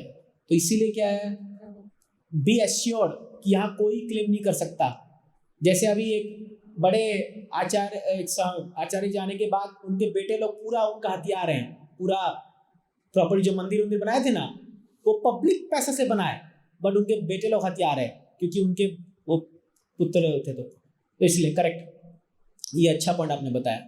Anything else? चलो हरे कृष्ण प्रभु, दंडवत प्रणाम। हाँ बोलिए प्रभु। तो मुझे मेरा एक अच्छा फेथ है कि love of God and service of God ये बहुत अच्छा प्रीचिंग करते हैं और एक अच्छा मतलब डिवोटीज भी बहुत काफी सपोर्टिव है। हाँ एक अच्छा प्लस पॉइंट मुझे समझ में आया इस्कॉन में ज्वाइन होने के बाद में। करेक्ट, तो एक अच्छी चीज मुझे लगी। बहुत अच्छा, वेरी गुड पॉइंट जी। लव ऑफ गॉड, देखिए शुद्ध प्रेम सिखाने बहुत ही कम ऐसी संस्था है जो आपको रियली शुद्ध प्रेम सिखाती है। तो इस्कॉन जो है वो एक ऐसी संस्था है जो आपको रियल लव ऑफ गॉडेड सिखा रही है, रियल वो है। ये मैं खुद भी अनुभव किया कि हमारी जो फिलॉसफी है उसका एम उस तरफ है। प्रैक्टिस अलग अलग लोग अलग अलग तरीके से कर रहे हैं, बट एम वही है, love of God and service to God. Correct, very good, ठीक है, ये फिलॉसफी में हमारी आ गया। Fine, I think we should stop here now, we should start doubts. तो डाउट्स जो है, अभी मैं आपके सामने कुछ डाउट पढ़ता हूँ, फिर आप लोग अपने पॉइंट्स बोलिएगा और फिर हम एक एक करके डिस्कस करेंगे उसको, ठीक है। हम ऑलमोस्ट आधा घंटा करेंगे, देखते जितना होगा, और फिर हम लोग may be next class sometime will do that. तो सबसे पहला डाउट था कि इस्कॉन विदेश में पैसा भेजता है, जिसको मैं ऑलरेडी आपको बता चुका हूँ, ये बिल्कुल गलत है। हर इस्कॉन जो कलेक्ट करता है वो उसी मंदिर में रहता है, प्रत्येक मंदिर अपना पैसा खुद कलेक्ट करता है। दूसरा, why ISKCON builds costly temples, मैं पहले पढ़ लेता हूँ फिर बताता हूँ। Why western people are given Brahmin initiation, जो म्लेच्छा यवनों को आप लोग जो है अमेरिकन लोग को ला करके ब्राह्मण बना दे रहे हो, ये बहुत बड़ा एजुकेशन था श्रील प्रभुपाद जी पर। वाई इस्कॉन इज कमर्शियल, यहाँ पर क्यों आप लोग खरीद बिक्री करते हो, हाँ, बाहर समोसा 10 रुपये में, यहाँ आप 25 पे बेचते हो, ऐसा कई लोग बोलते हैं। हाँ, पिज्जा भी बेचते हो आप लोग, यहाँ सब, यहाँ कितना महंगा सामान बेचते हो, पूरा कमर्शियल बना दिया इस्कॉन को, कई लोग एलिगेशन करते हैं। Is there any single authority in ISKCON, ISKCON क्या किसी एक व्यक्ति की प्रॉपर्टी है क्या? Does ISKCON brainwashes people, क्या इस्कॉन लोगों का दिमाग जो है वो भ्रमित कर दे रहा है और उसको कुछ तो दवाई में, कुछ तो प्रसाद में, कुछ खिला पिला के खिचड़ी में ऐसा मिलाता है।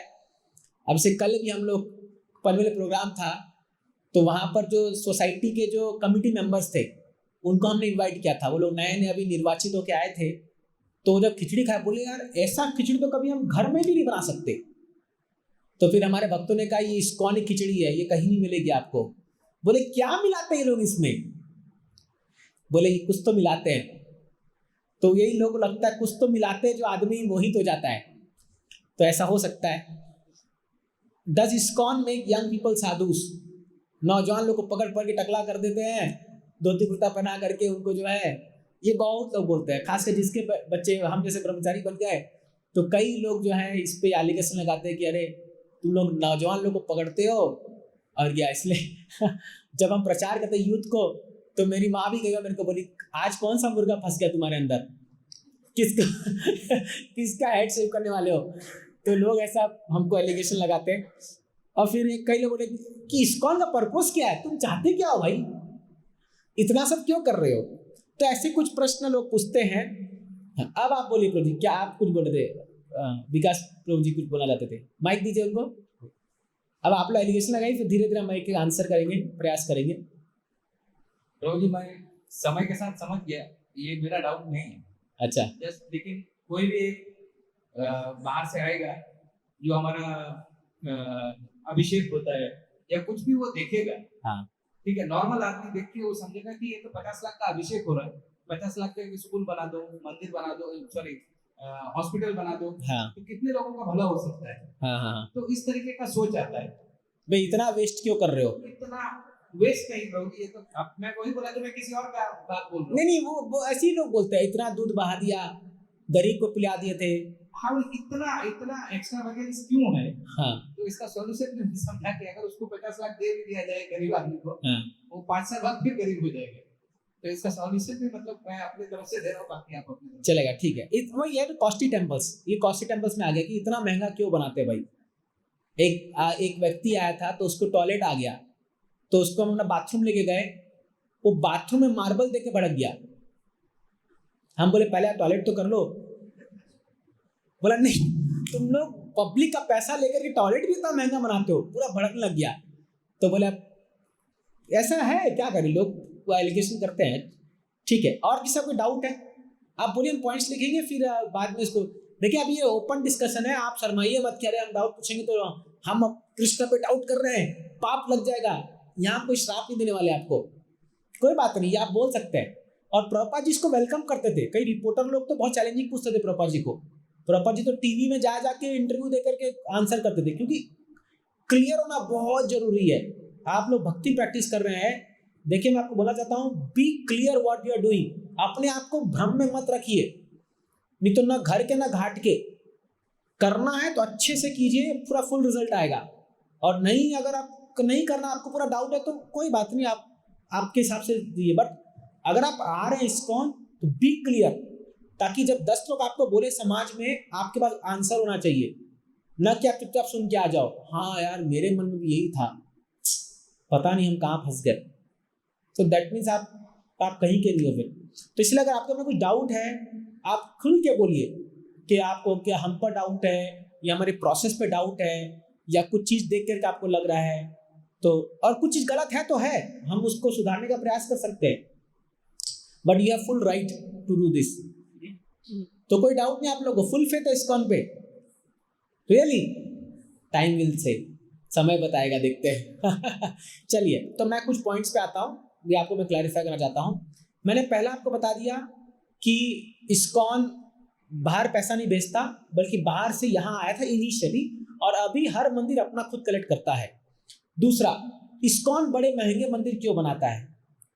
श्रील प्रभुपाद जी एक बार मायापुर में एक पेड़ के नीचे, आज भी आप जाओगे मायापुर में, आप देखोगे गेट नंबर 2 के पास में प्रभुपाद जी का हट है, एक छोटा सा हट है जहाँ प्रभुपाद जी का वहाँ 24 घंटा कीर्तन चलते रहता है वो जस्ट।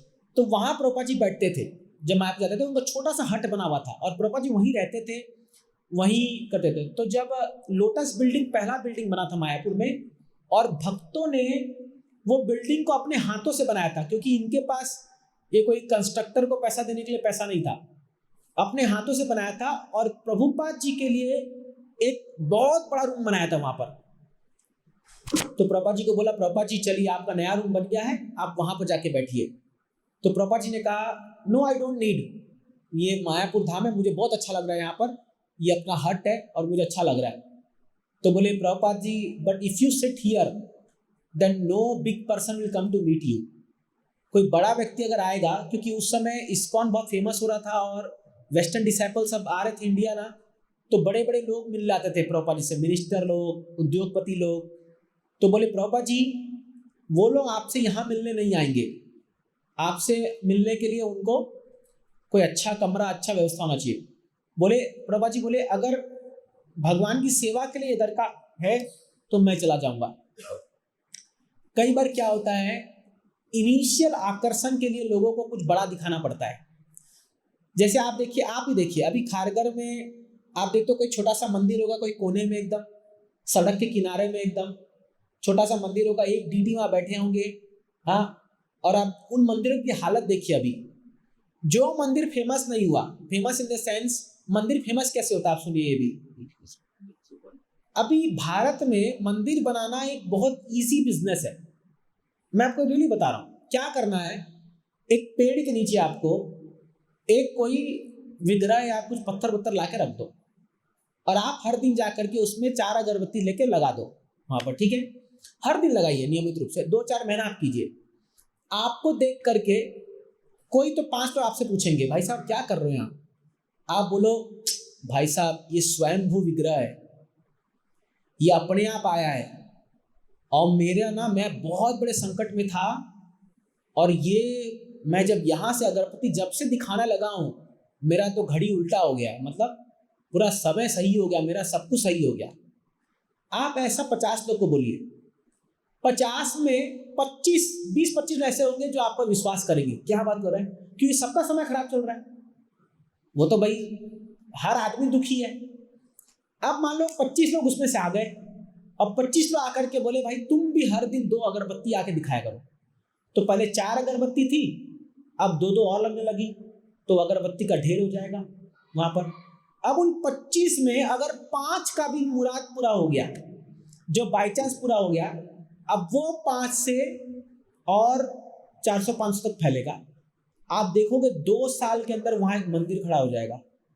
आप देखो, मैं अपने आंखों से देख रहा हूं, मेरे घर के पास वहां पर हम लोग तो बचपन जाते थे, एक पेड़ के नीचे खाली वो माँ सरना करके एक आदिवासी लोग का कोई एक माता है वो, तो वो गवर्नमेंट की जमीन है, वो गवर्नमेंट की जमीन थी और म्युनिसिपल कॉलेज है, कॉलेज के जस्ट सामने वो था। अब ये लोग वहाँ एक फोटो लगा दिए और वर्शिप करना शुरू किए। आप यकीन मानेंगे आज वो 1 एकड़ का जमीन कैप्चर कर लिए वहाँ पर और पूरा बाउंड्री बना दिए हैं, बोले यहाँ कोई घुस नहीं सकता हमारे परमिशन के बिना, जबकि वो सरकारी जमीन थी। ऐसे एनक्रोचमेंट होता है ना, आप देखिए मस्जिद कितने जो नहीं बन जाते, जो अभी आप देखते हो न्यूज़ में आते हैं, जो फिर सरकारें तोड़ रही है, कई लोग कुछ भी डाल करके उसको मजर बना देते हैं, ये बहुत चल रहा है। क्योंकि भारत में अंधविश्वास का जो एक्चुअली अंधविश्वास नहीं है, लोगों का फेथ इतना फ्रेजाइल है। फ्रेजाइल मतलब कोई भी चीज पे तुरंत विश्वास कर लेते हैं लोग। बहुत क्या बोले, इस तरह से ये प्लस पॉइंट भी है और नेगेटिव भी है। ये लोग बड़े भावुक है भारत में लोग, उनका हृदय जो है ना वो इतना लॉजिकल वो नहीं सोचते, वो तुरंत विश्वास डाल देते हैं, अरे हाँ भाई कुछ तो है, कुछ तो है। तो क्या होगा इससे, जगह जगह मंदिर बनते जा रहे हैं, बट देन उनका मेंटेनेंस नहीं हो पाता आगे। फिर आप देखिए बहुत सारे खारघर में आप जाके देखो ऐसे मंदिर है जहाँ इतनी गंदगी है, जहाँ आप देखो जाले टंगे हुए हैं। अरे खारघर छोड़ो, वृंदावन आप लोग गए हो कई लोग, वहाँ की 5000 मंदिर है वृंदावन में, 5000 सोचिए। लेकिन कितने मंदिर कंडीशन देखिए जाकर के, सफाई भी नहीं होती है, जाले लगे हुए हैं पूरे, और कई 200 साल पुराना घंटा टंगा हुआ है, वही बजा बजा के टन टन टन, खाली विग्रह में क्या वो कैसा कपड़ा पहना देते हैं ऐसी फटा हुआ। अपने तो बड़ा हाईफाई पहनते लोग, और विग्रह को देखिए, आप देखियो एकदम सिंपल सा कोई ये जो 100 रुपए का कपड़ा आएगा वो लटका देते हैं कपड़ा में, क्या मतलब है। तो एक तरह से लोग भगवान को क्या बना रखे हैं कि भाई मेरा जब जीवन में प्रॉब्लम आएगा तब तुमको याद करेंगे, बाकी समय हम अपना मस्त करते रहेंगे तुमको। इस्कॉन ऐसा नहीं है। ISKCON is not a organisation which uses God for its own purpose, कि हमको भगवान खाली बना रहे अपना धंधा चलाने के लिए, नहीं। प्रभुपाद जी ने कहा इस्कॉन में भगवान का इतना ऑपुलेंट वर्शिप होना चाहिए, इतना ऑपुलेंट होना चाहिए कि बड़ा से बड़ा राजा भी आ जाए ना, वो देख के बोले भाई ये भगवान है, ये भगवान है। क्योंकि इस दुनिया में जब आप लोगों को ग्रैंड्योर दिखाते हो ना, मतलब बड़ा, तब लगता कुछ तो है भाई, ये कुछ तो है, ये सच्चाई है। इसलिए जन्माष्टमी में आप देखिए, हम लोग का जन्माष्टमी में 1.5 से 2 लाख लोग आते हैं। क्यों? जैसा प्रभु जी ने कहा, ये जब अभिषेक आप शाम को रात को 12 बजे देखिए जैम पैक होता है, क्योंकि जब भगवान को वो 10-15 आइटम से अभिषेक होता है ना, तब सब लोग अरे सही में कृष्णा प्रकट होगा, आपको फील होगा। आप 12 बजे, हम तो अभिषेक ऑल्टर में होते हैं, आप यकीन नहीं मानोगे, जब वो अभिषेक होता है ना भगवान को, ऐसा लगता है कि रियली कृष्णा खड़े हैं यहाँ पर, वो फील होता है। तो जब तक आप लोगों को एक्सपीरियंस नहीं दोगे ना, तब तक वो नहीं। अच्छा आप देखिए, आप भगवान के लिए बोल रहे हो, अभी देखिए वो कोई तो अंबानी के घर में कुछ वेडिंग अभी हुआ है शायद 2 दिन पहले, कितना खर्चा किया होगा, कितने आइटम वहां बेकार हुए होंगे, आप सोचो। 1000 आइटम कोई खा पाएगा? वो छोड़िए, अभी मेरे ही कजन ब्रदर की शादी थी, तो मेरी मदर जाके आई, बोले इतने आइटम थे कि 5 दिन लगेगा खाने के लिए। मतलब 5 दिन अगर 3-3 बार भी आदमी खाता होगा, 15 बार अगर अलग अलग आइटम खाएंगे तो हम खाएंगे, क्योंकि हमारा मारवाड़ी फैमिली में शादी ऐसे ही होता है। खाओ मत, लेकिन देखना होगा, तुम खाओ, खाने की चीज कुछ और सा नहीं हो, लेकिन 200 आइटम होना चाहिए भाई, ताकि बातचीत हो कि 200 आइटम था भाई, 200।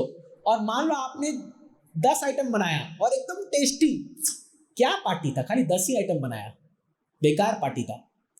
ये दिखावे की दुनिया है। तो जब एक आम इंसान इस संसार का, उसके मैरिज पार्टी में इतने आइटम बन के इतना खर्चा होता है, इतना वेस्ट होता है, तो सोचो तो भगवान है, इनका में कितना होना चाहिए आप सोचो।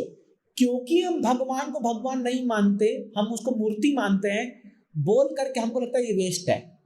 और जब आम इंसान के तो उसमें, अच्छा उस समय गरीब की आदमी आएगी इन लोग को, उस समय गरीब सब ठीक है, और जब भगवान को चढ़ा दो तो गरीब, बेचारे गरीब।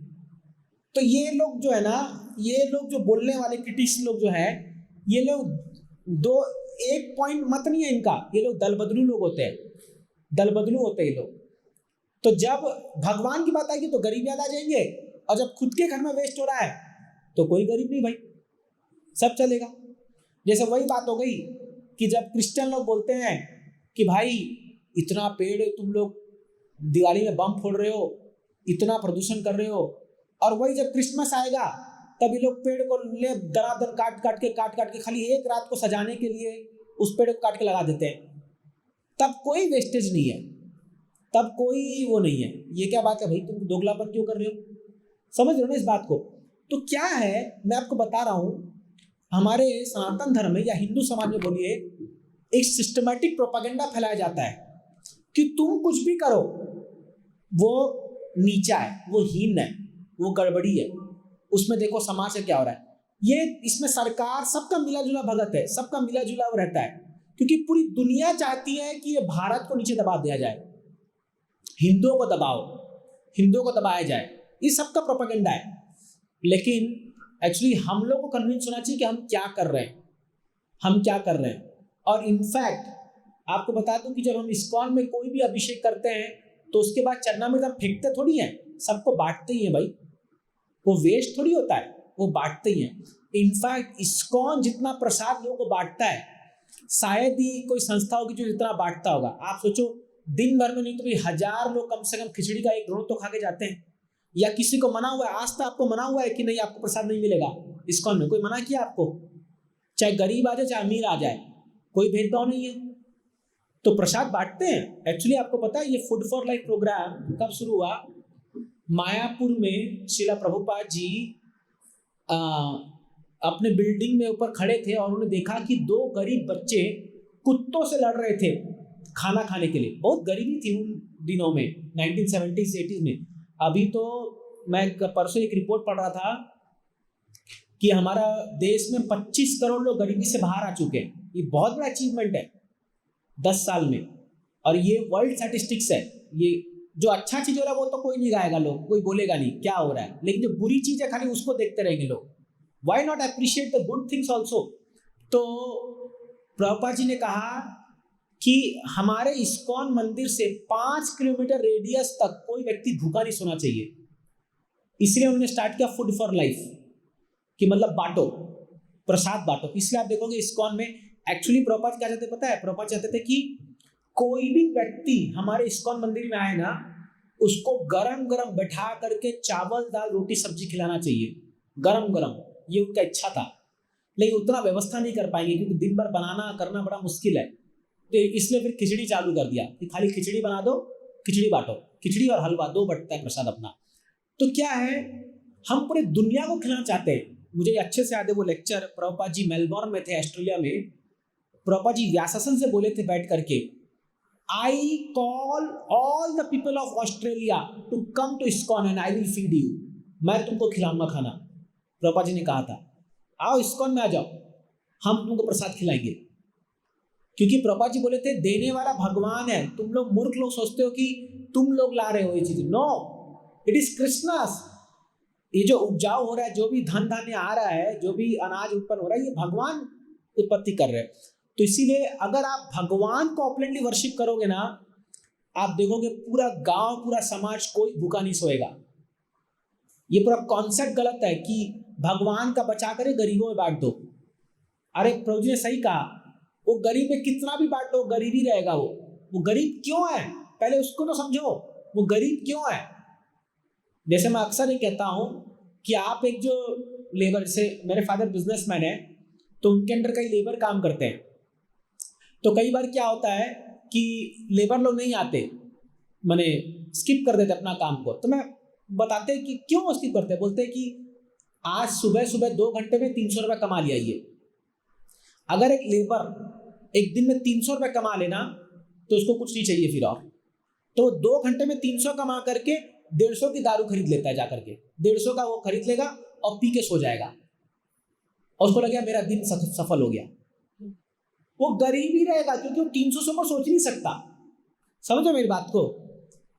तो आप उसको कितना ही, और आप मान लो पी के सो, आप उसको जाकर ले बेटा तू कंबल ले ले, कितना गरीब है, अरे ले तू खिचड़ी खा ले, अरे भाई उसको खिचड़ी बोले एक पैक दे दो ना भाई। आप समझ रहे हो बात को? मेंटालिटी चेंज जरूरी है। खाना और आप कितना भी इनको घर बना के दो, जैसे अभी फॉर एग्जांपल ये प्रधानमंत्री आवास योजना, मैं कई व्यक्ति से मिलता हूँ, ट्रेड में जाता हूँ, तो आपको पता है ये चाल सिस्टम को बंद करने के लिए सरकार ने इनको पक्का मकान बना के दिया है और उसको रेंट पे दे करके चाल पे रह रहे हैं। ये सच्चाई है।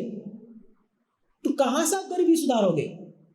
तो इसलिए गरीब आदमी धन से नहीं है, दिमाग से है।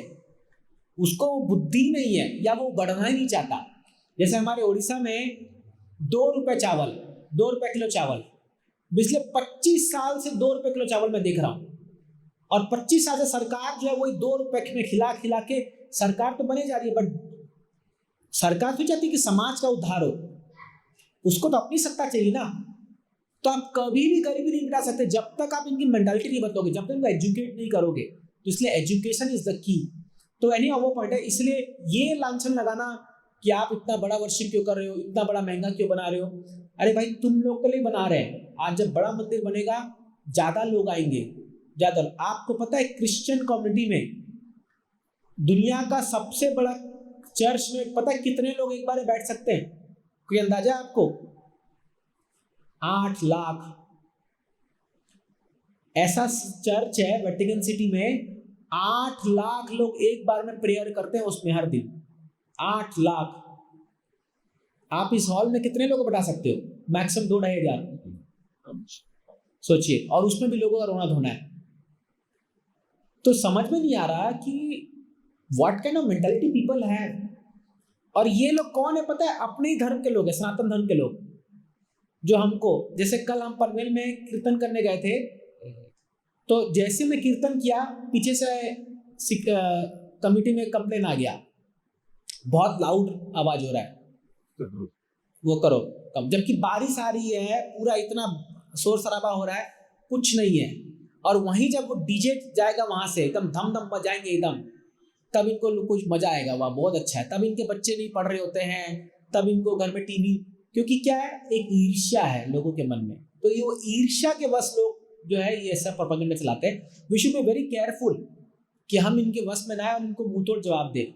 तो यहाँ ये बात था। अभी जो नेक्स्ट पॉइंट है regarding western people given Brahmin initiation, Srila Prabhupada ji ने कहा ब्राह्मण जन्म से नहीं होता है, ये बात कृष्ण ने कहा है, कर्म और गुण से होता है।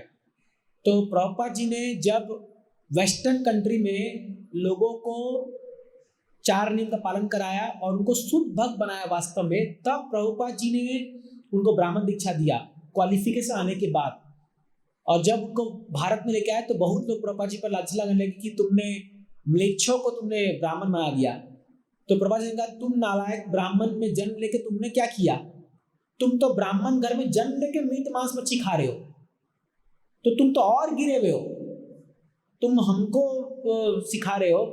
बोले मेरे एक भी डिसाइपल को उठा लो, अगर एक चाय कॉफी पी देगा तो मैं इसका भी जेनेऊ खींच दूंगा। लेकिन एक चाय कॉफी तो छुड़वा दिया हमने इनका। तो कौन ब्राह्मण है? ब्राह्मण कर्म से बनना चाहिए, जन्म से बन के कोई फायदा नहीं है ना। तो इसीलिए क्या है कि आपकी क्वालिटी, आपकी प्यूरिटी ही आपका जो है लाउड वो माइक है, बोलने की दरकार नहीं है। लेकिन भारत में क्या है, वो होता ना कि ब्राह्मणों को क्या है कि मेरा बिजनेस चला जाएगा। तो भारत में क्या हो गया, ब्राह्मणों क्या हो गया कि एक एक मंदिर पकड़ के बैठे हैं। जैसे वो जगन्नाथपुर में पंडे लोग का यही हाल है। अभी पंडे लोग क्या भैया, पूरा बिजनेस है वहाँ अपना, वो लोग पूरा जो है बढ़िया चढ़ावा आ रहा है, एक एक को पकड़ो। वही जो प्रभु जी ने कहा अभी, इसका शादी करा दिया, उसका वो करा दिया, वो कर दिया, लिटरली तो पूरा भयंकर कमाई है।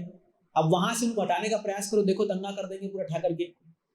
तो क्या है, ब्राह्मण लोग इतने नीचे तक गिर चुके हैं कि वो भगवान की मूर्ति को एक बिजनेस मॉडल बना दिया है। भक्ति तो दूरों कोसों की बात है, भक्ति उनके पास है नहीं।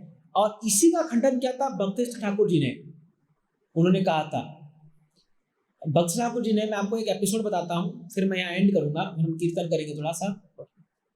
गौर कृष्ण बाबा जी महाराज, उनके गुरु महाराज थे, बड़े फेमस बाबा जी थे और शुद्ध भक्त थे। तो जब वो चले गए तो उनके शरीर को क्लेम करने के लिए बहुत सारे बाबा जी लोग आ गए वहां पर, सो कॉल्ड ब्राह्मण लोग। बोले ये हमारे गुरु हैं और इनके शरीर को हम जो है हम लेके जाएंगे और हम इनका समाधि बनाएंगे। क्यों समाधि बनाएंगे? क्योंकि वो समाधि बनाने से लोग आएंगे वहां पैसा चढ़ाएंगे। ठीक है, तो भक्ति सिद्धांत ठाकुर जी ने उनको, Hare Krishna, why are this people coming with then Hyderabad प्रभु।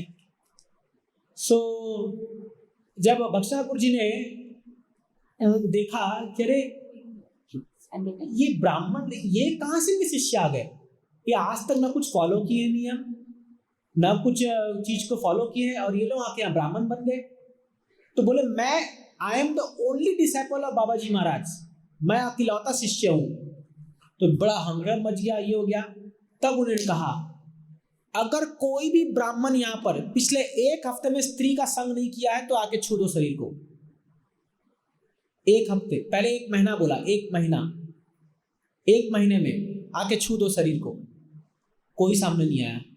1 हफ्ता कोई सामने नहीं आया। 1 दिन कोई सामने नहीं आया।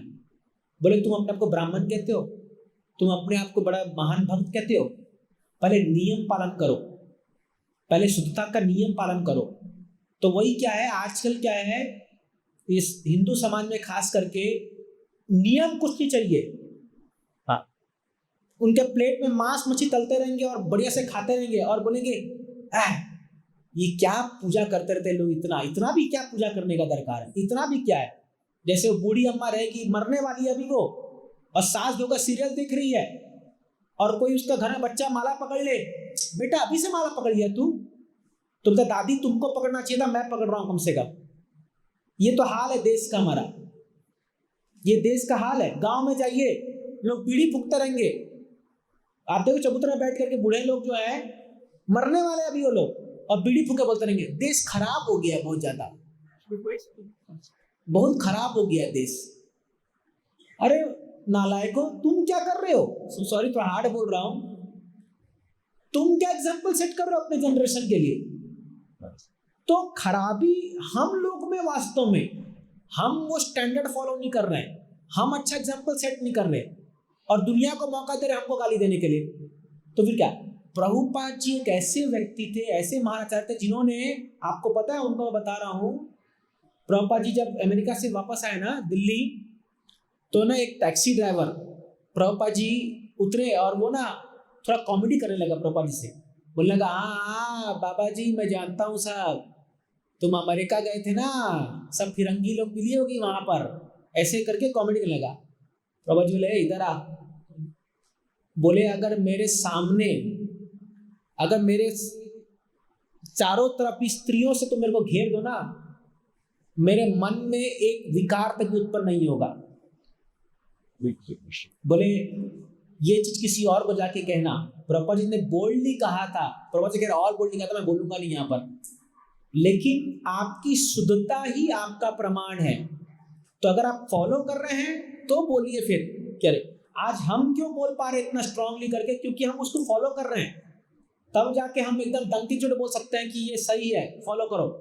बट देश में क्या है, लोग फॉलो नहीं करते, नियम पालन नहीं करते, और फिर बहुत बड़ा बड़ा बात करेंगे जाकर के, तो क्या होगा, कुछ नहीं होगा। इसलिए प्यूरिटी इज द फोर्स, हमारी शुद्धता ही जो है हमारा प्रमाण है। और इस्कॉन का मैं आपको बता दे रहा हूं कि ये चीज मुझे बहुत अच्छा लगता है, ये प्यूरिटी। आप शुद्धता से पालन करेंगे, आपको जो जो चीज प्रॉमिस किया गया शास्त्र में, वो आपको साक्षात दर्शन उसको दिखेगा, आपको वो होगा। लाखों के साथ हो रहा है, आपके साथ भी होगा। तो इसीलिए हमारे गुरु महाराज कहते थे कि इस्कॉन में बने रहिए। ये एक ऐसी संस्था है जो आपको जीवन की संपूर्ण जो उपलब्धि है वो आपको प्रदान कर सकती है। इतना तो इसमें है, ये मैं दावे से कह सकता हूँ, बट आपको पालन करना होगा। अगर आप तरीके से पालन नहीं करोगे, आप नाम जप नहीं करोगे, शास्त्र नहीं पढ़ोगे, प्रोग्राम्स में नहीं आओगे, मंदिर नहीं आओगे, फिर बोलोगे अरे काम ही नहीं कर रहा है, माला तो कुछ काम ही नहीं कर रही है मेरे पर। अरे तुम ही काम के नहीं हो तो माला क्या काम करेगी। तो कुछ फॉलो नहीं करना और चमत्कार चाहिए, बस कुछ तो चमत्कार हो जाए। चमत्कार को नमस्कार है इस देश में, चमत्कार हो जाए बस और सब प्रॉब्लम सॉल्व हो जाए मेरा। या तो वो लोग आएंगे मंदिर, कुछ भी जीवन में कुछ झमेला हो गया तब आएंगे, हे भगवान बचा लो, हे भगवान कर लो। या बहुत लोग ऐसे आते हैं, बट उनको सिस्टमैटिक सिखाओ, फॉलो नहीं करेंगे। तो इसीलिए क्या है, हम सबको अपने धर्म को बचाने के लिए इसके बारे में जानना चाहिए, इसको प्रोपागेट करना चाहिए। प्रोपागेशन इज प्रिजर्वेशन, याद रखिए। प्रचार नहीं करोगे एक दिन सब खत्म हो जाएगा। प्रभुपाद जी बोले थे ये कि प्रचार नहीं करोगे ये सब हरि बोल खत्म हो जाएगा, दूसरे धर्म के लोग कैप्चर कर लेंगे। इसलिए प्रचार ही सार है, प्रीचिंग इज द एसेंस। नए लोग को जोड़ना है, उनको सिखाना है, उनको भक्त बनाना है और उनके जीवन को भी हमें सुधारना है। ये हम सबकी जिम्मेदारी है। तो इसीलिए हम सब लगे हुए इसमें, और पूरी इस्कॉन बहुत बड़ी संस्था है, ये तो सब लोग लगे हुए, बहुत कुछ काम चल रहा है, बहुत तो प्रचार कर रहे हैं, बहुत सारी चीज़ें। आप भी जुड़िए, अपने जीवन का सफल बनाइए। एटलीस्ट एक ऐसा जीवन जी के जाइए कि ये जीवन में तो आपको 10 लोग तो बोलेंगे, 10 के 1000 लोग बोलेंगे भाई क्या जीवन जिया तूने, और हमारे जाने के बाद 10 पीढ़ियां बोलते रहे भाई हमारे कुल में पैदा हुआ था व्यक्ति, क्या व्यक्ति था, क्या वो किया था। ऐसा होना चाहिए, ना कि कोई ये बोले कि अच्छा हुआ चला गया, बहुत बर्डन था सिर पे ऐसा नहीं होना चाहिए। तो इसलिए लेट अस ट्राई, एक शुद्ध जीवन जीते हैं, प्रैक्टिस करोगे तो ये पॉसिबल है। और कलयुग में संग में शक्ति है, हम सबको साथ में प्रैक्टिस करना है। अकेले कोई चना झाड़ नहीं कर सकता, अकेले कोई नहीं कर सकता। आप सोचोगे घर में बैठ के हम 64 माला जप करेंगे, कितना दिन कर लोगे? माया आएगी, 64 माला नहीं है, 64 एपिसोड देख लोगे टीवी का, समझ रहे हो ना आप? मैं बहुतों को देखा हूं, प्रभु जी हम घर में बहुत अच्छा भक्ति कर रहे हैं, प्रभु जी घर में कर रहे हैं, वो घर में वो माया आपको करने देगी क्या? कलयुग में संग में शक्ति है, साथ में आना होगा। हम जब साथ में आते हैं, सब मिलकर कीर्तन करते हैं, तो क्या होगा, उसमें शक्ति उत्पन्न होती है, स्पिरिचुअल ऊर्जा आती है, और उससे आपका फेथ बढ़ जाता है। तो इसलिए हफ्ते में एक दिन जरूर मंदिर आना चाहिए। इसलिए हम हर रविवार कार्यक्रम करते हैं। तो ये कार्यक्रम करने के पीछे आपको भलाई देने का है, ऐसा नहीं है कि हमको यहाँ बैठ के बोलने का बहुत ज़्यादा शौक है मतलब आपके भलाई के लिए, इसलिए सबको आना चाहिए, चाहे at least once in a week. ये हमारा नियम होना चाहिए कि नहीं, मंदिर जाना है मतलब जाना है, चाहे कुछ भी हो जाए, ये प्रायोरिटी होना चाहिए। आप बाकी धर्मों में देखो, काम धंधा छोड़ के चल जाते हैं अपना करने के लिए, जाते ही जाते, और यहाँ पर ऑप्शन दे देंगे, प्रभु जी आज कुछ ये हो गया, आज वो हो गया, ये हो गया। अरे क्यों? तुम खुद फॉलो नहीं कर रहे हो और तुम एक्सपेक्ट करते हो कि हमारा धर्म बहुत अच्छे से बचा रहेगा, कैसे होगा? पहले खुद करके दिखाओ। तो इसीलिए ये हमारा कर्तव्य है। तो मैं आप सबसे उम्मीद करता हूँ कि आप इसको पॉजिटिव में लीजिएगा और इसमें आप सब आगे बढ़िए। बहुत काम करना बाकी है, बहुत सारे नास्तिक लोग भरे पड़े हैं, नास्तिक नहीं है, जो लोग अनसन चीज को फॉलो कर रहे हैं और अपने जीवन को बर्बाद कर रहे हैं, बाहर दुखी होकर पड़े हुए, इन सबको पकड़ पकड़ के हम लोग को भक्त बनाना है। तो अभी बहुत काम करना बाकी है, तो इसलिए आप सपोर्ट करेंगे तो आगे और धीरे धीरे बढ़ेगा। ये लिटरली हॉल पूरा भरना चाहिए। अभी तो हम लोग 1/10वां हिस्सा में बैठे हुए, आप सब लोग, ये पूरा भरना चाहिए संडे के संडे। ये हमारा गोल है कि यहाँ जगह ना मिले, लोग पहले आके बैठ जाए, ऐसा प्रोग्राम होना चाहिए हमारा, तब जाके हम माने कि प्रचार हुआ। अभी क्या प्रचार है, कुछ हैंडफुल लोग आते हैं, वो भी कॉलिंग करने पर आते हैं लोग, कुछ लोग 10 बार कॉल करो या एटलीस्ट कॉल करो, हाँ आ रहे ना, तब उनको लगे हाँ चलो चल जाते हैं, कॉल आ गया। दिस इज नॉट प्रैक्टिस, ये कोई प्रैक्टिस नहीं है। प्रैक्टिस मतलब चाहे मूसलाधार अभी कल हम लोग पनवेल प्रोग्राम करने गए थे, इतना बारिश बाढ़ हो गया था सामने उस जगह के, फिर भी बोले क्लास तो होगी चाहे कुछ भी हो जाए। हुआ 80-90 लोग आए, प्रोग्राम हुआ, करेंगे। मैं बारिश है तो क्या हो गया, हम नहीं जाएंगे क्या प्रोग्राम के लिए? तो आपको कोई बहाना में ढूंढिए, अरे आज ये हो गया तो नहीं जाएंगे, आज क्यों? आप किसके लिए आ रहे हैं? आप अपने आप के लिए आ रहे हैं, आप कोई एहसान थोड़ी कर रहे हो इस्कॉन पे आके। एक सेंस में बता रहा हूँ, आप मदन मोहन जी है और आपका भी इसमें संबंध है, आप उनके लिए आ रहे हो और अपने लिए आ रहे हो आप। तो इसीलिए क्या है, we should take this responsibility.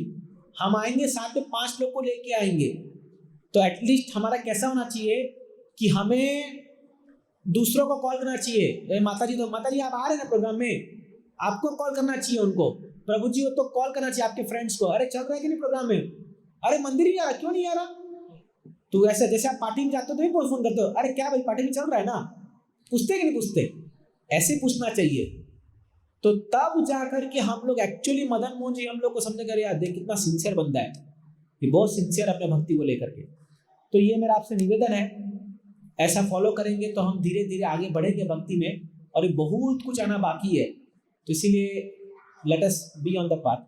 ठीक है, आखिरी स्टेटमेंट प्रभुपाद जी ने कहा था, इस्कॉन एक ऐसी बोट है जो भगवत धाम की ओर आगे बढ़ रही है, बस बोट में बने रहिए, जम मत मारिए उससे, बने रहोगे बोट में, भले बोट के अंदर कुछ भी करो, यहाँ का उछलो कूदो जो करना है करो बट बोट में बने रहिए। आप भी बैक टू बैक चल जाओगे, साथ साथ में लटक लटक के कैसे तो कर करके चले जाएंगे हम लोग, लेकिन बने रहिए, don't leave ISKCON, that is our only Dzire.